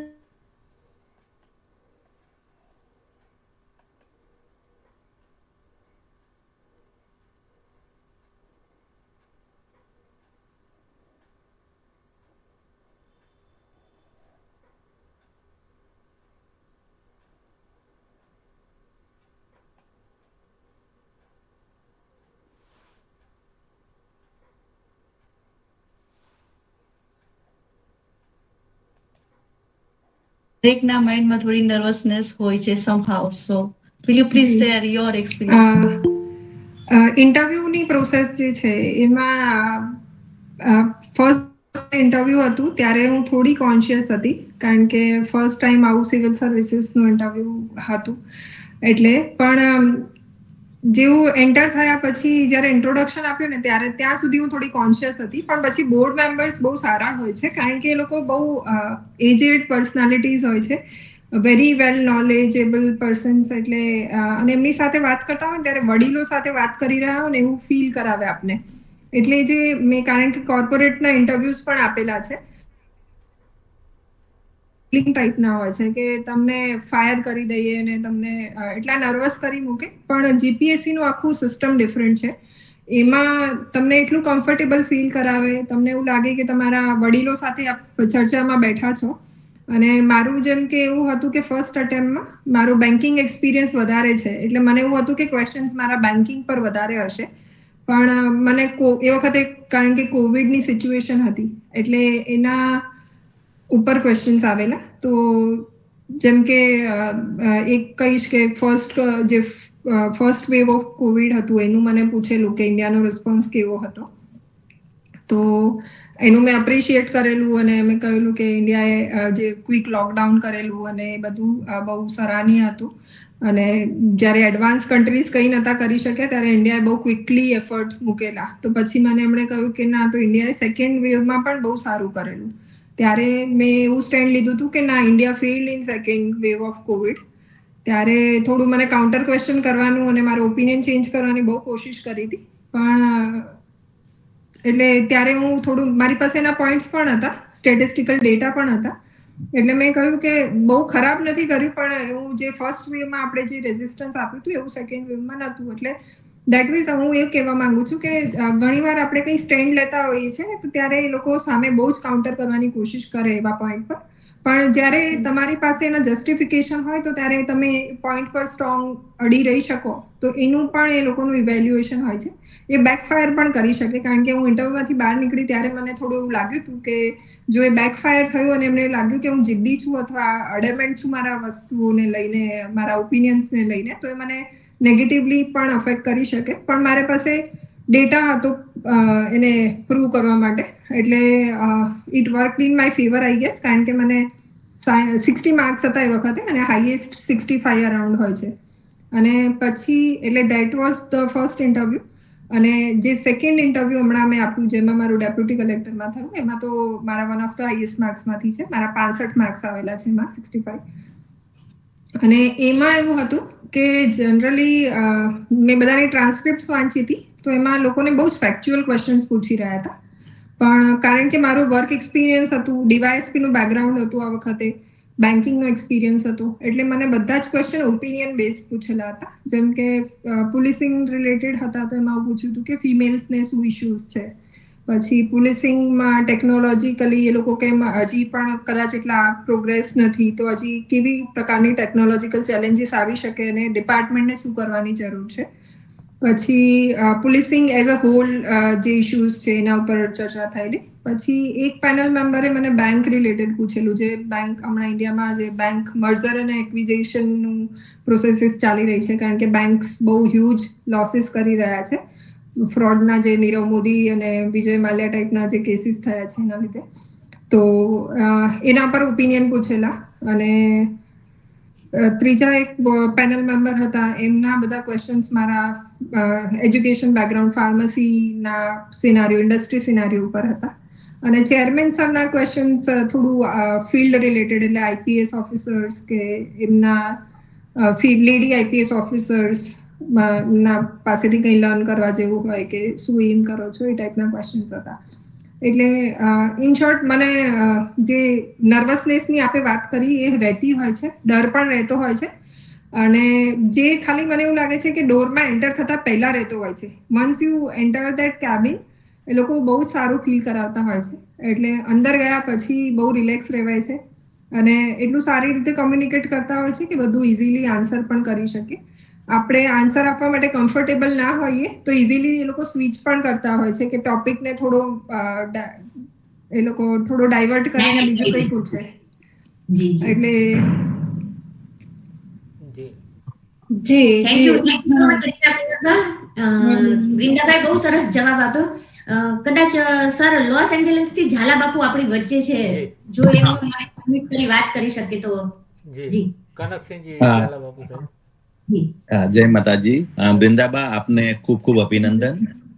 અને મિત્તલબા અને ગોયલ સાહેબ, આપ બંને રાજપૂત સમાજ માટે બહુ જ અદ્ભુત કામ કરી રહ્યા છો. મારું નામ કનકસિંહ ઝાલા છે, લોસ એન્જલસ કેલિફોર્નિયામાં છું. હું અહીંયા ઇન્ડિયન એસોસિએશન ઓફ લોસ એન્જલસના ચેરમેન છું અને ગુજરાતી ઓફ નોર્થ અમેરિકાના કો ફાઉન્ડર અને વાઇસ પ્રેસિડેન્ટ છું.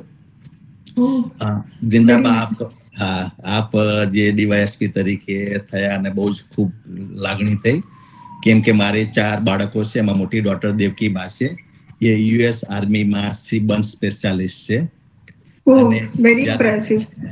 જ્યારે ટ્રેનિંગ પૂરી કરીને આવ્યા ત્યારે નરેન્દ્રભાઈ મોદી, અમિતભાઈ શાહ, આપણા સીએમ વિજયભાઈ રૂપાણી બધાએ વિડીયોથી આશીર્વાદ અને બ્લેસિંગ મોકલેલા.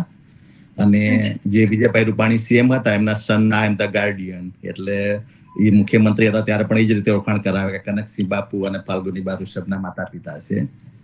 પછી મારી બીજી ડોટર છે એ વૈદેહીબાઈ જોન હોપકિન્સ મેડિસિનમાં, આપ જાણતા જ હશો, ફાર્મસીનું કરેલું છે એટલે જોન હોપકિન્સમાં એ ભણે છે મેડિસિનમાં. અને બીજા ટ્વિન્સ છે, દર્શન છે અને દર્શનાબાઈ 12th છે. અને મારા વાઇફ છે ફાલ્ગુનીબા, એ પણ બહુ જ એક્ટિવ છે અહીંયા આગળ. અને જ્યારે હમણાં નરેન્દ્રભાઈ મોદી આવ્યા હતા વોશિંગ્ટન ડીસી, ત્યારે હું ફાલ્ગુની અને 3 બાળકો અમે ડિનરમાં ગયેલા. અને હા, તો આપને મળીને ખૂબ ખૂબ ખુશી થઈ. અને બસ આપ આ રીતે આગળ વધતા રહો. અને જે રીતે વાત કરી કે ભાઈ એ ડીજી પોસ્ટ પર પહોંચો, એવી ભગવાનને પ્રાર્થના. Thank you. અને આપના દીકરીઓને પણ ખૂબ ખૂબ શુભેચ્છાઓ. અને આપને વંદન, કારણ કે બહુ ઓછા પેરેન્ટ્સ હોય છે જે આટલા સપોર્ટિવ હોય છે ટફ કરિયર ચોઇસીસ માં પ્રમોટ કરવા માટે. એટલે જાણીને બહુ ખુશી થઈ. થોડું એડ કરી દઈશ હું, થોડું સોરી ઇન્ટરપ્ટ કરીશ. કનકસિંહભાઈ ઝાલા અમારા ગુજરાતી સમાજ, રાજપૂત સમાજ બધાના માટે ગૌરવ છે. સ્વામિનારાયણના ચુસ્ત ફોલોઅર્સ છે. અને નરેન્દ્રભાઈ મોદી અને અમિતભાઈ શાહ, વિજય રૂપાણી તો એમના ગૌરવ છે. વિજય રૂપાણી અમેરિકા આવે એટલે સૌથી પહેલા એમના ઘરે જ ઉતરે. વિજય રૂપાણીનો દીકરો પણ આમને ત્યાં એમના ગાર્ડિયન તરીકે હતા. એમના દીકરી એરફોર્સમાં, મતલબ અહીંયા ડિફેન્સમાં છે. એટલે આપણા બધા માટે કનકસિંહ બહુ જ ગૌરવરૂપ કહી શકાય છે. ખાસ એ બધું હું એટલે ને એમના એક દીકરી અત્યારે મેડિસિન કરે છે મારા ખ્યાલ મુજબ. જી હા બાપુ. Thank you so much Zala બાપુ. આપના પીએમ સાહેબ સાથેના ફોટોઝ, વિડીયોઝ અમે પરિશ્રમથી પ્રગતિના ગ્રુપમાં પણ મૂકેલા હતા અને ઘણા બધાએ શેર પણ કર્યા છે. અને આપ પણ અમારા સમાજનું ગૌરવ છો. અને ભવિષ્યમાં આપ અથવા દેવકીબા પણ પરિશ્રમથી પ્રગતિના ગેસ્ટ બનો. અમે લાઈવ કાર્યક્રમમાં આપને ઇન્વાઇટ કરીએ છીએ. જ્યારે પણ આપને અનુકૂળતા હોય, અથવા દેવકીબાને કે ફાલ્ગુનીબાને, તો આપ ગેસ્ટ બનશો તો અમને ખુશી થશે. Thank you so much. ખૂબ ખૂબ આભાર બાપુ સાહેબ. અને સમયની સિચ્યુએશનની હિસાબે લાઈવ જોડાઈ નથી શકતા, પણ યુટ્યુબમાં તો એણે એક એપિસોડ છોડ્યો હોય એવું મને નથી લાગતું. અને જયદેવસિંહ, આપ કોઈ પણ દરબારના દીકરા દીકરી કોઈ પણ આવે તો લોસ એન્જલસમાં અહીંયા છે આપણા ઘરે મોસ્ટ વેલકમ. ઘણા બધા સ્ટુડન્ટો આપણા ઘરે આવી અને ભણ્યા છે અને આપણે એમને બહુ જ મદદરૂપ થયા છીએ. એટલે મારો નંબર તમે શેર કરી શકો છો. અમેરિકા આવતા હોય અને એમને કોઈ પણ હેલ્પની જરૂર હોય, ઓલવેઝ અવેલેબલ. જી થેન્ક યુ ઝાલા બાપુ. અમને ગોહિલ સાહેબને તો લઈ જજો. ત્યાં જ હેલ્પફુલ થાય છે એવું નથી બાપુ સાહેબ. જ્યારે પણ અહીંયા પણ એવી કોઈ પરિસ્થિતિ હોય તો વતનમાં પણ એમનો સહયોગ ને એમનું યોગદાન વધુ છે. ખૂબ ખૂબ આભાર બાપુ સાહેબ. કિરીટસિંહજી ચાવડા, હોસ્પિટાલિટી, સોરી, એમને હોસ્પિટાલિટી ઇન્ડસ્ટ્રી, હોટેલ ઇન્ડસ્ટ્રી સાથે કનેક્ટેડ છે. એમના બધા ભાઈઓને શિકાગોમાં જાઓ, ત્યાં 4-5 હોટેલ છે. કેલિફોર્નિયામાં જાઓ, આ બાજુ ફ્લોરિડા સાઈડ, ગમે ત્યાં જાઓ એમના ભાઈઓ બધે જ છે. એટલે મેં કીધું હતું ને, અમેરિકા જઈને ક્યાં ઉતરશું ક્યાં રહેશું એ ચિંતા કરવા જેવું નથી. એક કનકસિંહ બાપુને ફોન મારશો એટલે ક્યાંક રહેવાની વ્યવસ્થા કરી દેશો બધા. અને વૃંદાબા, લાસ્ટ એક આપને, કે જયારે આપણે કોવિડ થયું હતું ને, ત્યારે અહીંયાથી આપણે ત્યારે વિજયભાઈ સીએમ હતા, તો અહીંયાથી અમેરિકાથી $5 million આખા બધા જ આપણા જે આખા અમેરિકાના બધા જે લીડર્સ હતા બધાને એક સ્ટેજ ઉપર લાવ્યો હતો હું. અને વિજયભાઈ સાથે વિડીયો કોન્ફરન્સ કોલ કરી અને $5 million અહીંયાથી તરત જ મોકલ્યા હતા. આપ જે ઇન્ડિયન ડાયસ્પોરાનું ઇન્ડિયા સાથેનું જે ઋણ છે એના બહુ ઉમદા ઉદાહરણ છે સાહેબ. તો જી ખૂબ ખૂબ આભાર બાપુ સાહેબ. જી કિરીટસિંહજી. જી કોંગ્રેચ્યુલેશન વૃંદાબા તમારા અચીવમેન્ટ માટે. મારા 2 સવાલ હતા. એક તો આપને સ્કૂલ ટાઈમનો જે સ્કૂલ ટાઈમ, સર મારો પરિચય, હું કિરીટસિંહ ચાવડા છું, હું અમદાવાદથી છું. અને હું મારું 23 વર્ષનું ઓટોમોબાઈલનું એક્સપિરિયન્સ છે ઇન કોર્પોરેટ્સમાં સુઝુકી અને અશોક લેલેન્ડ હું કામ કરી ચૂક્યો છું એઝ અ રિજનલ મેનેજર. અને અત્યારે મારું એક ડીલરશીપ છે ઓટોમોબાઈલમાં અમદાવાદમાં જ. તો ફર્સ્ટ ટાઈમ હું આમાં જોડાયેલો છું. મને બહુ ખૂબ આનંદ થયો આપનું પરિચય અને જે આપણે બતાવ્યું એના વિશે. મારા 2 સવાલ હતા કે એક તો આપણે સ્કૂલિંગ ટાઈમનું બોર્ડ કયું હતું? ગુજરાત બોર્ડ હતું, સીબીએસઈ બોર્ડ હતા તમારું? ગુજરાત બોર્ડ. ઓકે. અને બીજું એક હતું કે અમે ફાર્મસી કરીને પછી MBA કર્યું અને પછી બેન્કિંગ માં તમે જોઈન કર્યું. તો ઇનિશિયલી તમારે આપણે ગોલ કંઈક સેટ હતું કે કંઈક શું પ્લાનિંગ હતું કે ફાર્મસી પછી MBA? MBA માં કદાચ માર્કેટિંગમાં આપણે MBA કર્યું છે એ તો સાંભળવામાં છે. યસ. અને પછી બેન્કિંગમાં તમે જોઈન કર્યું. તો આ ડાયવર્સિફિકેશન ઇનિશિયલ સ્ટેજમાં હોય તમે શું છે કે અમુક સ્ટુડન્ટ જ્યારે પાસ આઉટ થતા હોય તો એમને એક ગાઈડન્સ મળવું જોઈએ, જરૂરી છે કે એ સહી ડાયરેક્શનમાં જઈ શકે છે. જી. તો એના વિશે થોડું કહેજો. હા જી. એટલે જે મારું ફાર્મસી મારી ચોઇસથી હું નથી ગઈ, કારણ કે આપણા ત્યાં A ગ્રુપ અને B ગ્રુપ 2 ચોઇસીસ હોય છે. એટલે એમાં મેં B ગ્રુપ રાખેલું હતું અને એમાં સૌની પ્રેફર્ડ ચોઇસ મેડિકલ હોય છે. એટલે મેડિકલમાં મને એડમિશન મળી શકે એમ નહોતું અને મને ડેન્ટિસ્ટ્રીમાં એડમિશન મળતું હતું, પણ ડેન્ટિસ્ટ્રીમાં મારે જવું નહોતું. એટલે પછી જ્યારે B ગ્રુપ રાખેલું હોય ત્યારે બીજા બધા ઓપ્શન્સ હતા, જેમ કે આયુર્વેદિક, ફિઝિયોથેરાપી, હોમિયોપેથી બધાની ટોપ કોલેજીસમાં મને મળતું હતું. ખાલી મને મેડિકલ નહોતું મળતું. એટલે પણ મારે પછી એવું હતું કે મેડિકલ મળે તો લેવું છે, અધરવાઇઝ જે મિસેલેનિયસ ડિસિપ્લિન્સ છે એમાં ક્યાંય નથી જવું. એટલે પછી pharmacy was the only choice. એટલે મેં ફાર્મસી માટે ઓપ્ટ કર્યું, કારણ કે મારી પાસે ચોઇસ નથી. અને ફાર્મસી પરસ્યુ કર્યું. પછી second year by the time of end of second year મને એક વસ્તુ રિયલાઇઝ થઈ ગઈ હતી કે ફાર્મસીનું બહુ પોટેન્શિયલ છે, પણ એ ઇન્ડિયામાં નથી. ઇન્ડિયામાં ફાર્મસીની જોબ્સ અને એના માટેનું થોડું સેચ્યુરેશન છે. અને કેનેડા, યુએસમાં સારી એવી ઓપોર્ચ્યુનિટીઝ છે, પણ દેટ વોઝ મને એ થોટ્સ આવેલા નહીં કે મારે અબ્રોડ મૂવ થવું છે.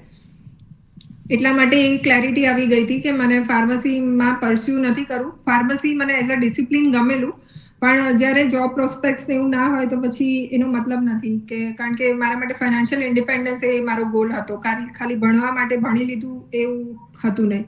એટલે પછી ફાર્મસી પછી 2 ઓપ્શન્સ છે, આઈધર તમે ફાર્મસીમાં આગળ પરસ્યુ કરો અથવા તો પછી MBA સૌથી ઇઝી વે આઉટ છે અને MBA ની પ્રોફાઇલ થ્રુ કોર્પોરેટમાં મૂવ થઈ જાવ. તો પછી મેં MBA ઓપ્ટ કર્યું.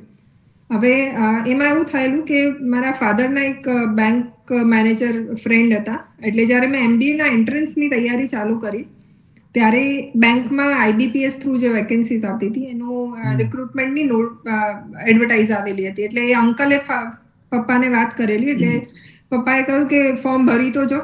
એટલે ત્યારે ફોર્મ ભર્યું હતું અને MBA ની એન્ટ્રન્સના બીજા જ દિવસે મારી એની એન્ટ્રન્સની પણ એક્ઝામ હતી, પણ બીકોઝ ઓફ વેરિયસ સર્કમસ્ટન્સીસ એનું રિઝલ્ટ બહુ ડિલે થયું અને ઓલમોસ્ટ એમાં 1.5 વર્ષ લાગી ગયું. એટલે બાય ધ ટાઈમ મારું MBA ચાલુ હતું અને 3rd સેમેસ્ટર પતવાનું હતું એ વખતે મને ત્યાંનું મારું જોબ ઇન્ટરવ્યુનો કોલ આવી ગયેલો, કારણ કે પ્રિલિમ્સ કમ મેઇન્સ ક્લિયર થઈ ગયું હતું. એટલે પછી ઇન્ટરવ્યુમાં અપિયર કર્યું અને મારું MBA પૂરું થાય એની પહેલા મારી પાસે જોબ ઓફર હતી.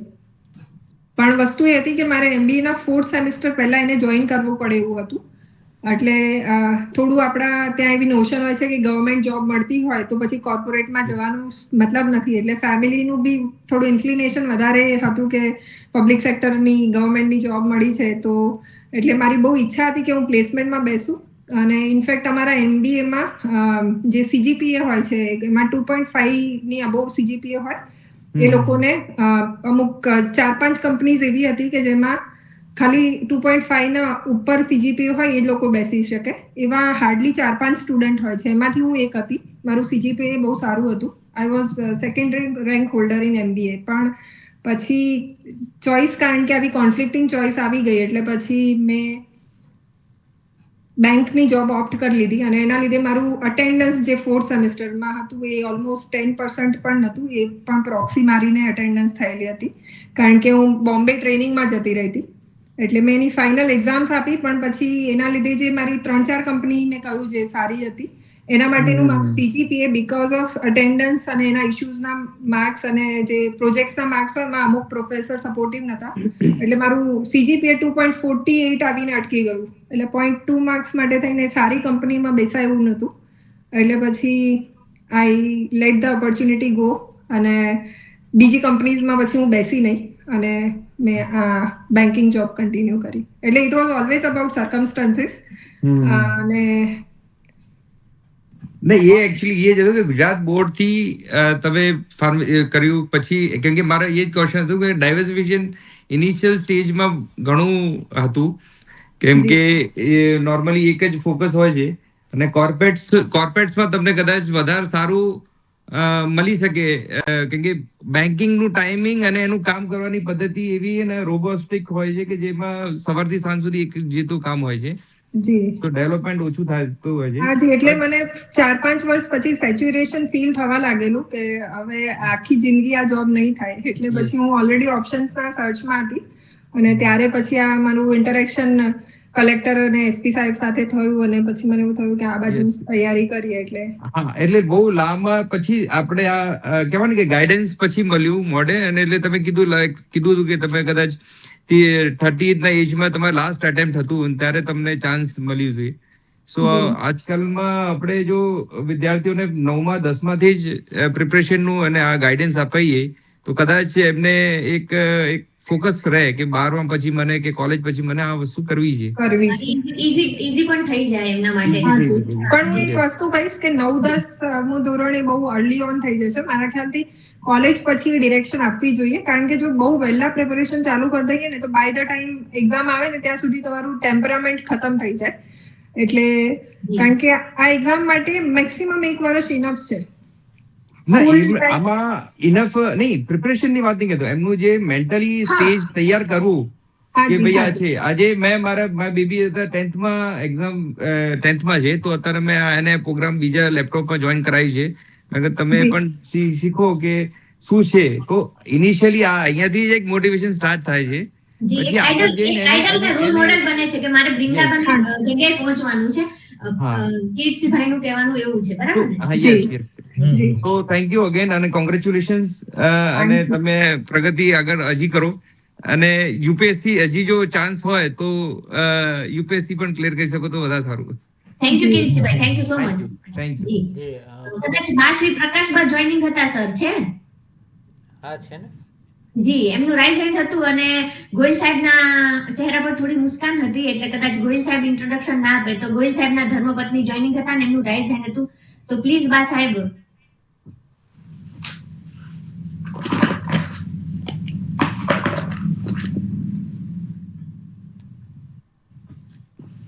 ત્યાં નેટવર્ક ઇશ્યુ હશે, આઉટ ઓફ સિટી છે એટલે કદાચ નેટવર્ક ઇશ્યુ નથી.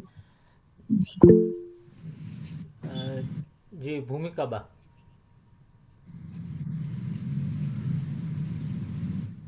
જય માતાજી. જય માતાજી. પહેલા તો બૃંદા દીદીને ખૂબ ખૂબ અભિનંદન અને મારે હાલમાં BA વિથ ઇકોનોમિક્સ કમ્પ્લીટ થયું છે ને જીપીએસસી ની તૈયારી કરું છું. તો હમણાં આપણે જાણીએ જ છે કે કોમ્પિટિશન કેટલું વધી ગયું છે. તો ક્યારેક એમ થાય કે શું આપણાથી હશે કે નહીં થાય એમ, પણ બૃંદા દીદીને જોઈને એમ થાય કે ના થઈ જશે. આ દીદી જો જોબની સાથે સાથે આટલા સ્ટેજ પર આટલી પોસ્ટ પર પહોંચી શક્યા છે તો આપણે કેમ ના કરી શકીએ. એટલે અગેન થેન્ક યુ અને દીદી તમે અમારા માટે પ્રેરણા સ્ત્રોત બનશો. Thank you. અને આપને એક વાત કહેવા માંગીશ કે જે સેલ્ફ ડાઉટ લાવો છો ને એ ના લાવો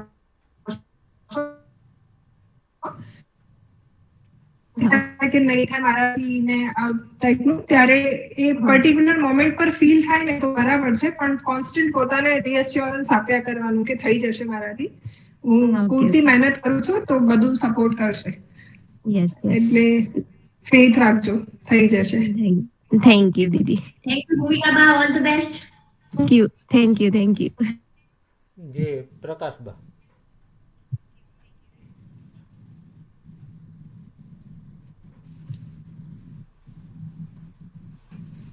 જય માતાજી ઇન્દ્રાબા. જય માતાજી. હું ધોરાજીથી પ્રકાશબા જયદેવસિંહ ગોહિલ.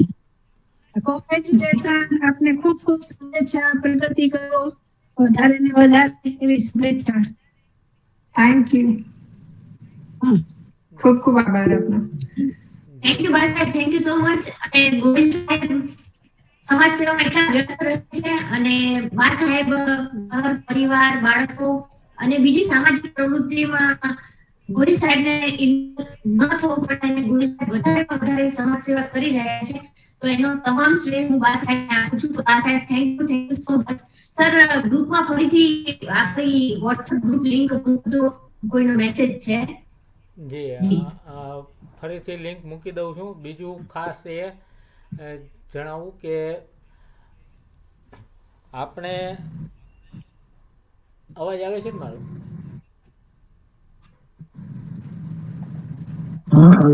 જી, દરેક એપિસોડનું આપણે રેકોર્ડિંગ યુટ્યુબ પર મળી જશે અને એની લિંક પણ ઓલરેડી મૂકેલી છે. લિંક હમણાં મૂકી જ દઉં છું ફરીથી પર. અને પરિશ્રમથી પ્રગતિના ફર્સ્ટ અતિથિ વિશેષ બાશ્રી દશરથબા પણ આપણી વચ્ચે છે. જી, બાશ્રી દશરથબા. સરેને જય માતાજી. પરિશ્રમથી પ્રગતિના પરિવારને મારી ખૂબ શુભકામના, શુભેચ્છા કે આના દ્વારા આપણે વિદેશથી આપણા જેટલા ભાઈઓ વસે છે એની સાથે પણ આપણે મળી શકીએ છીએ. અને મહેન્દ્રસિંહ ભૈલા અને કનકસિંહભાઈ કે જે કોઈ આપણા સમાજના ઘરેણા રૂપ છે એ બધા આ કાર્યક્રમમાં જોડાય છે અને નવા જેટલા કોઈ ચહેરા આવે છે બધાને એપ્રિશિએટ કરે છે. એટલે ખરેખર એક આ પરિવાર બની ગયો છે અને પરિવારના ભાગરૂપે આજે બિન્દ્રાબા જોડાયા છે. બિન્દ્રાબા, મારી તમને ખૂબ ખૂબ બેટા શુભકામના, શુભેચ્છા. અને જયદેવસિંહ ભૈલા અને મિત્તલબા બે ઝવેરી છે. જેટલા ગુજરાતના ઘરેણા જેવા દીકરીબાઓ કે દીકરાઓ છે, સમાજ રત્નો છે, એવા રત્નોને બહાર લાવવાનો પ્રયત્ન કરે છે અને એના દ્વારા આખા સમાજને એક પ્રેરણા મળે છે. આજે બિન્દ્રાબા જોડાયા, નવા વર્ષના નવા વિચારો સાથે નવા હોદ્દા લઈને બિન્દ્રાબા આવ્યા છે. ઓલું કહેવાય કે અથાગ પરિશ્રમનો કોઈ પર્યાય નથી. બે હાથમાં લાડવા છે. બોલો, એક હાથમાં ડીવાયએસપી નો હોદ્દો છે અને બીજા હાથમાં કલેક્ટરનો. આ ક્યારે શક્ય બને? એમને જ્યારે મનને થામી લીધું હોય કે મારો ગોલ છે અને મારે સિદ્ધ કરવો જ છે, ત્યારે જ આ શક્ય બને. નહીતર એક પોલીસની નોકરી માટે ખાખાવીકી થતી હોય અને એમાંય નથી અવાતું. જ્યારે એક દીકરી બા તરીકે આપે બંને આવી સારામાં સારી એમ કહેવાય કે પોસ્ટ તમે હાંસલ કરી છે.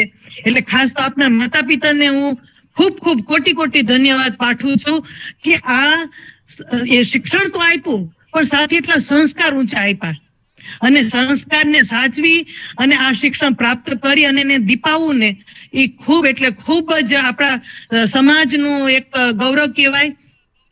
અને તમે બધા જ દીકરી બાઓના આઇકોન બન્યા છો બૃંદાબા, અને અમારા બધા માટે તમે દીકરી બા તરીકે ઘરેણું છો અને આ ઘરેણા રૂપ જ બીજા દીકરી બાઓ તમને ધ્યાનમાં રાખી અને આગળ વધે અને એમના ધ્યેયો એમના સિદ્ધ કરી શકે એવી મારી દરેક દીકરા દીકરીઓને શુભેચ્છા. અને ઇન્દ્રસિંહ ભાઈને કીધું કે આજે હું હાજર રહ્યો એ મારી લગ્ન ગીતની કાલે સ્પર્ધાની ઘણી બધી તૈયારી કરવાની હતી, છતાંય મેં કીધું ના આજે બિન્દ્રાબા જોડાય છે એટલે સમય આપણે આપવો જ પડે. જેને લાઈફ આખી કેરિયરમાં ફાળવી હોય એના માટે આપણે 1 કલાક પડાવવો જરૂરી છે. અને હું તો ખૂબ ખુશીથી કહું છું કે બિન્દ્રાબા અમારા હવે સગા થયા છે ને એના તરીકે મને આપની ખૂબ ખુશી અને ગૌરવ છે. બિન્દ્રાબાના નાના બેન જ મારા દીકરા રુદ્રભાઈ સાથે અમે એનું એંગેજમેન્ટ નક્કી કર્યું છે. એટલે એક પરિવાર થઈ ગયો અને અમે પરિશ્રમથી પ્રગતિ એક પરિવારને સાથે લઈને હાલે છે અને એવા જ વિચારો છે બધાના. ફરી આપને બધાને ખૂબ ખૂબ ધન્યવાદ, અભિનંદન. બિન્દ્રાબા, તમે ડીઆઈજી સુધી આગળ વધો એ મારી તમને શુભકામના, શુભેચ્છા.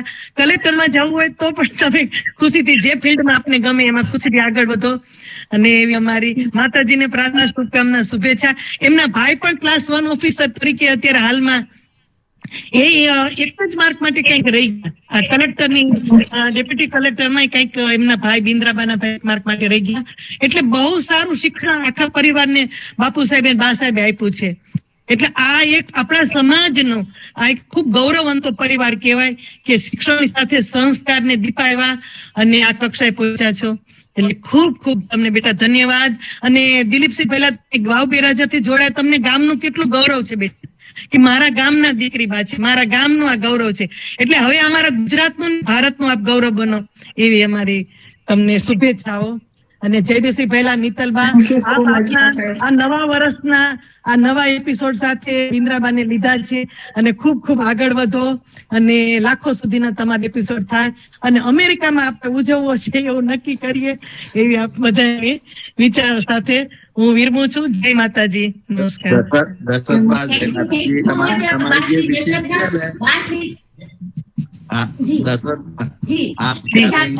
મેન્શન હશે ને તારા બધાને એક વખત અહીંયા ઇન્વાઇટ કરવા છે અને અહીંયા આગળ આપની જે વિશેષ છે ફૂલફિલ થશે.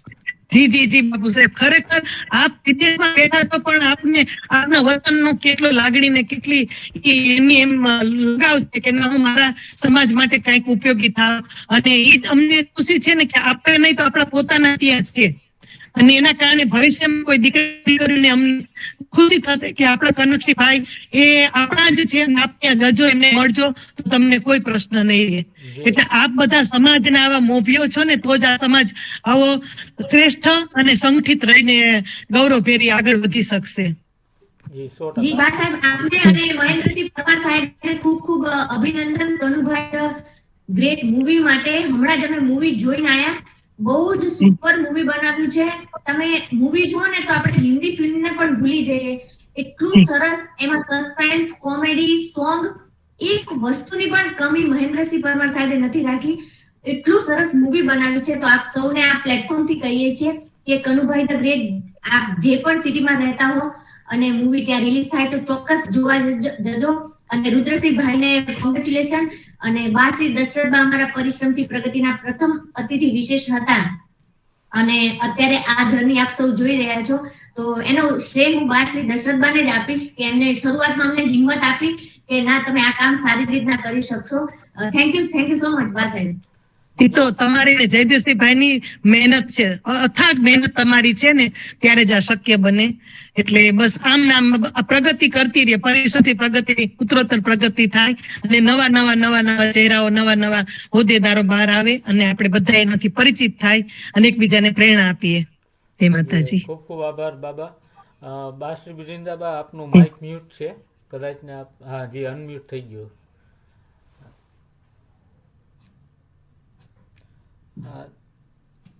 નેક્સ્ટ જાડેજા હરેન્દ્રસિંહ. બિંદાબા, જય માતાજી. જય માતાજી. વાવ બેરાજાથી બોલું છું. બિંદાબાન કાકી જ થાઉં. બરાબર. બિંદાબાન કાકી જ. વૃંદાબા એટલી પોચ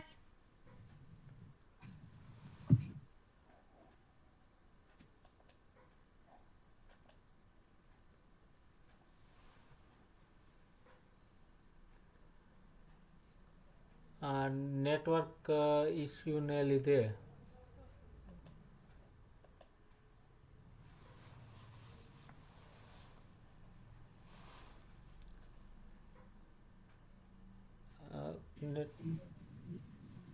અવાજ કપાઈ ગયેલ છે એમનો. જી, આ નેટવર્ક ઇસ્યુના હિસાબે કદાચ ને વાત નથી થઈ શકે. તો ઘણા બધા જી ગોયલ સાહેબ જી સોરી આ ડિસ્ટર્બ કરું છું. આ બિંદાબાને તો હું ખૂબ ખૂબ ધન્યવાદ પાઠવું છું, પણ અમારા મધર જે જોડાયેલા છે દશરથબા એમને પણ હું ધન્યવાદ પાઠવું છું અને સૌથી વધુ શુભેચ્છા આપને પણ પાઠવું છું. મિત્તલબા છે અને ગોયલ સાહેબ, આ પરિશ્રમથી પ્રગતિ એક એવું પ્લેટફોર્મ છે કે જે ખૂણાની અંદર પડેલ હીરાને એક દુનિયાના એવા પ્લેટફોર્મમાં લાવી અને ઉજાગર કરે છે. તો આ જે પ્લેટફોર્મ પરિશ્રમથી પ્રગતિ હું પહેલી વાર જોડાણો અને 51મો એપિસોડ, મારા પ્લાટૂનનો નંબર પણ 51 હતો. એ મેં આખું સર્ચ કર્યું, મારા પ્લાટૂનનો નંબર પણ 51, મારી સ્કોડનો નંબર પણ 51, અને મારી જે બેન્ચ, મેં જે બેન્ચમાં ટ્રેનિંગ લીધી એ બેન્ચનો નંબર પણ 51. તો કુદરતનો કેટલી એવી કુદરતે ચેનલ બનાવી અને એના બીજે જ દિવસે મારો આમાં નંબર આવ્યો કે 51મો. એટલે ક્યાંક ને ક્યાંક તો કઈક શક્તિ છે. અને આ બા શ્રી દશરથ આવે છે, જનતાઓ બેઠી છે, ખરેખર ક્યાંક ને ક્યાંક તો કઈક શક્તિ છે ભાઈ. તો અને ખૂબ ધન્યવાદ પાઠવું છું આપણે મિત્તલબા બા સાહેબને અને ગોહિલ સાહેબ આપને, કે આપનું આજે પરિશ્રમથી પ્રગતિ સુધીનું જે પ્લેટફોર્મ છે એ જે ખૂણેથી પડેલા આવા અનમોલ હીરાને લઈ આવી અને આ ક્ષત્રિય સમાજમાં ઉજાગર કરે છે. ઇન્દ્રસિંહભાઈ, ડીવાયએસપી ના હોદ્દા ઉપર તો પ્રશ્નો સોલ્વ કરવા સહેલા છે, પણ તમે જે પ્રશ્નો સોલ્વ કરો છો ને સમાજના, જે ખરેખર તાતી જરૂરિયાત છે એવા પ્રશ્નો સોલ્વ કરો છો ને, એને હું સેલ્યુટ કરું છું કે એ જરૂરી છે અને તમને એમાં ખૂબ શક્તિ આપે માતાજી. Thank you madam. Zala group તરફથી પરિશ્રમથી પ્રગતિ ગ્રુપને ખૂબ ખૂબ શુભેચ્છા, અને બા સાહેબ શ્રી દશરથબાને પણ ખૂબ ખૂબ શુભેચ્છા, અને અમારા જે એના આપણે બૃંદાબા ઝાલા એમને પણ ઝાલા ગ્રુપ તરફથી ખૂબ ખૂબ શુભેચ્છા. થેન્ક યુ સો મચ ઇન્દ્રજીતસિંહભાઈ. સમય પણ ઘણો થઈ ગયો. બધો સમય થઈ ગયો છે. વૃંદાબાને પણ ટ્રેનિંગ શરૂ હશે કાલે, એટલે જો હવે કોઈના રાઈઝ હેન્ડ ના હોય તો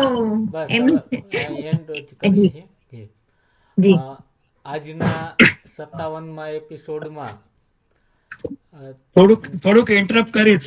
છેલ્લે જે વૃંદાબાએ વાત કરી ને કે મેઇન બધા ખાસ ઇન્સ્પિરેશન વોટ્સઅપ ને અને સોશિયલ મીડિયા ને કઈક હાંસલ કરવું હોય ને તો એને પેલા બાજુમાં મૂકી દેવાનું. આ દીકરીએ કીધું ને કે એને વોટ્સઅપ ને જયારે પ્રિપેર કરતી હતી ત્યારે બાજુમાં મૂકી દીધું હતું, એમ આપણા બધાએ ઘણાને કરવાની અધોગતિ છે, કેટલાયના ઘર ભાંગેલા છે. એટલે ખાસ અમુક જયારે કઈક હાંસલનું ટાર્ગેટ ત્યારે સોશિયલ મીડિયા ને વોટ્સઅપ ને ફેસબુક ને બાજુમાં મૂકવું એ ખાસ લેસન લેવા જેવું વસ્તુ છે. Thanks for giving this. 100% Chudasama સાહેબજી. આજના એપિસોડમાં 1 કલાક ને 53 મિનિટ ક્યાં જતી રહી બરાબર ખ્યાલ નથી રહ્યો. તો આજના એપિસોડમાં આપ સૌ જે જોડાયા તો એ બદલ પરિશ્રમથી પ્રગતિની ટીમ વતી હું હૃદયપૂર્વક આપ સૌ થકી જ આ 57મા એપિસોડમાં પહોંચ્યા છીએ.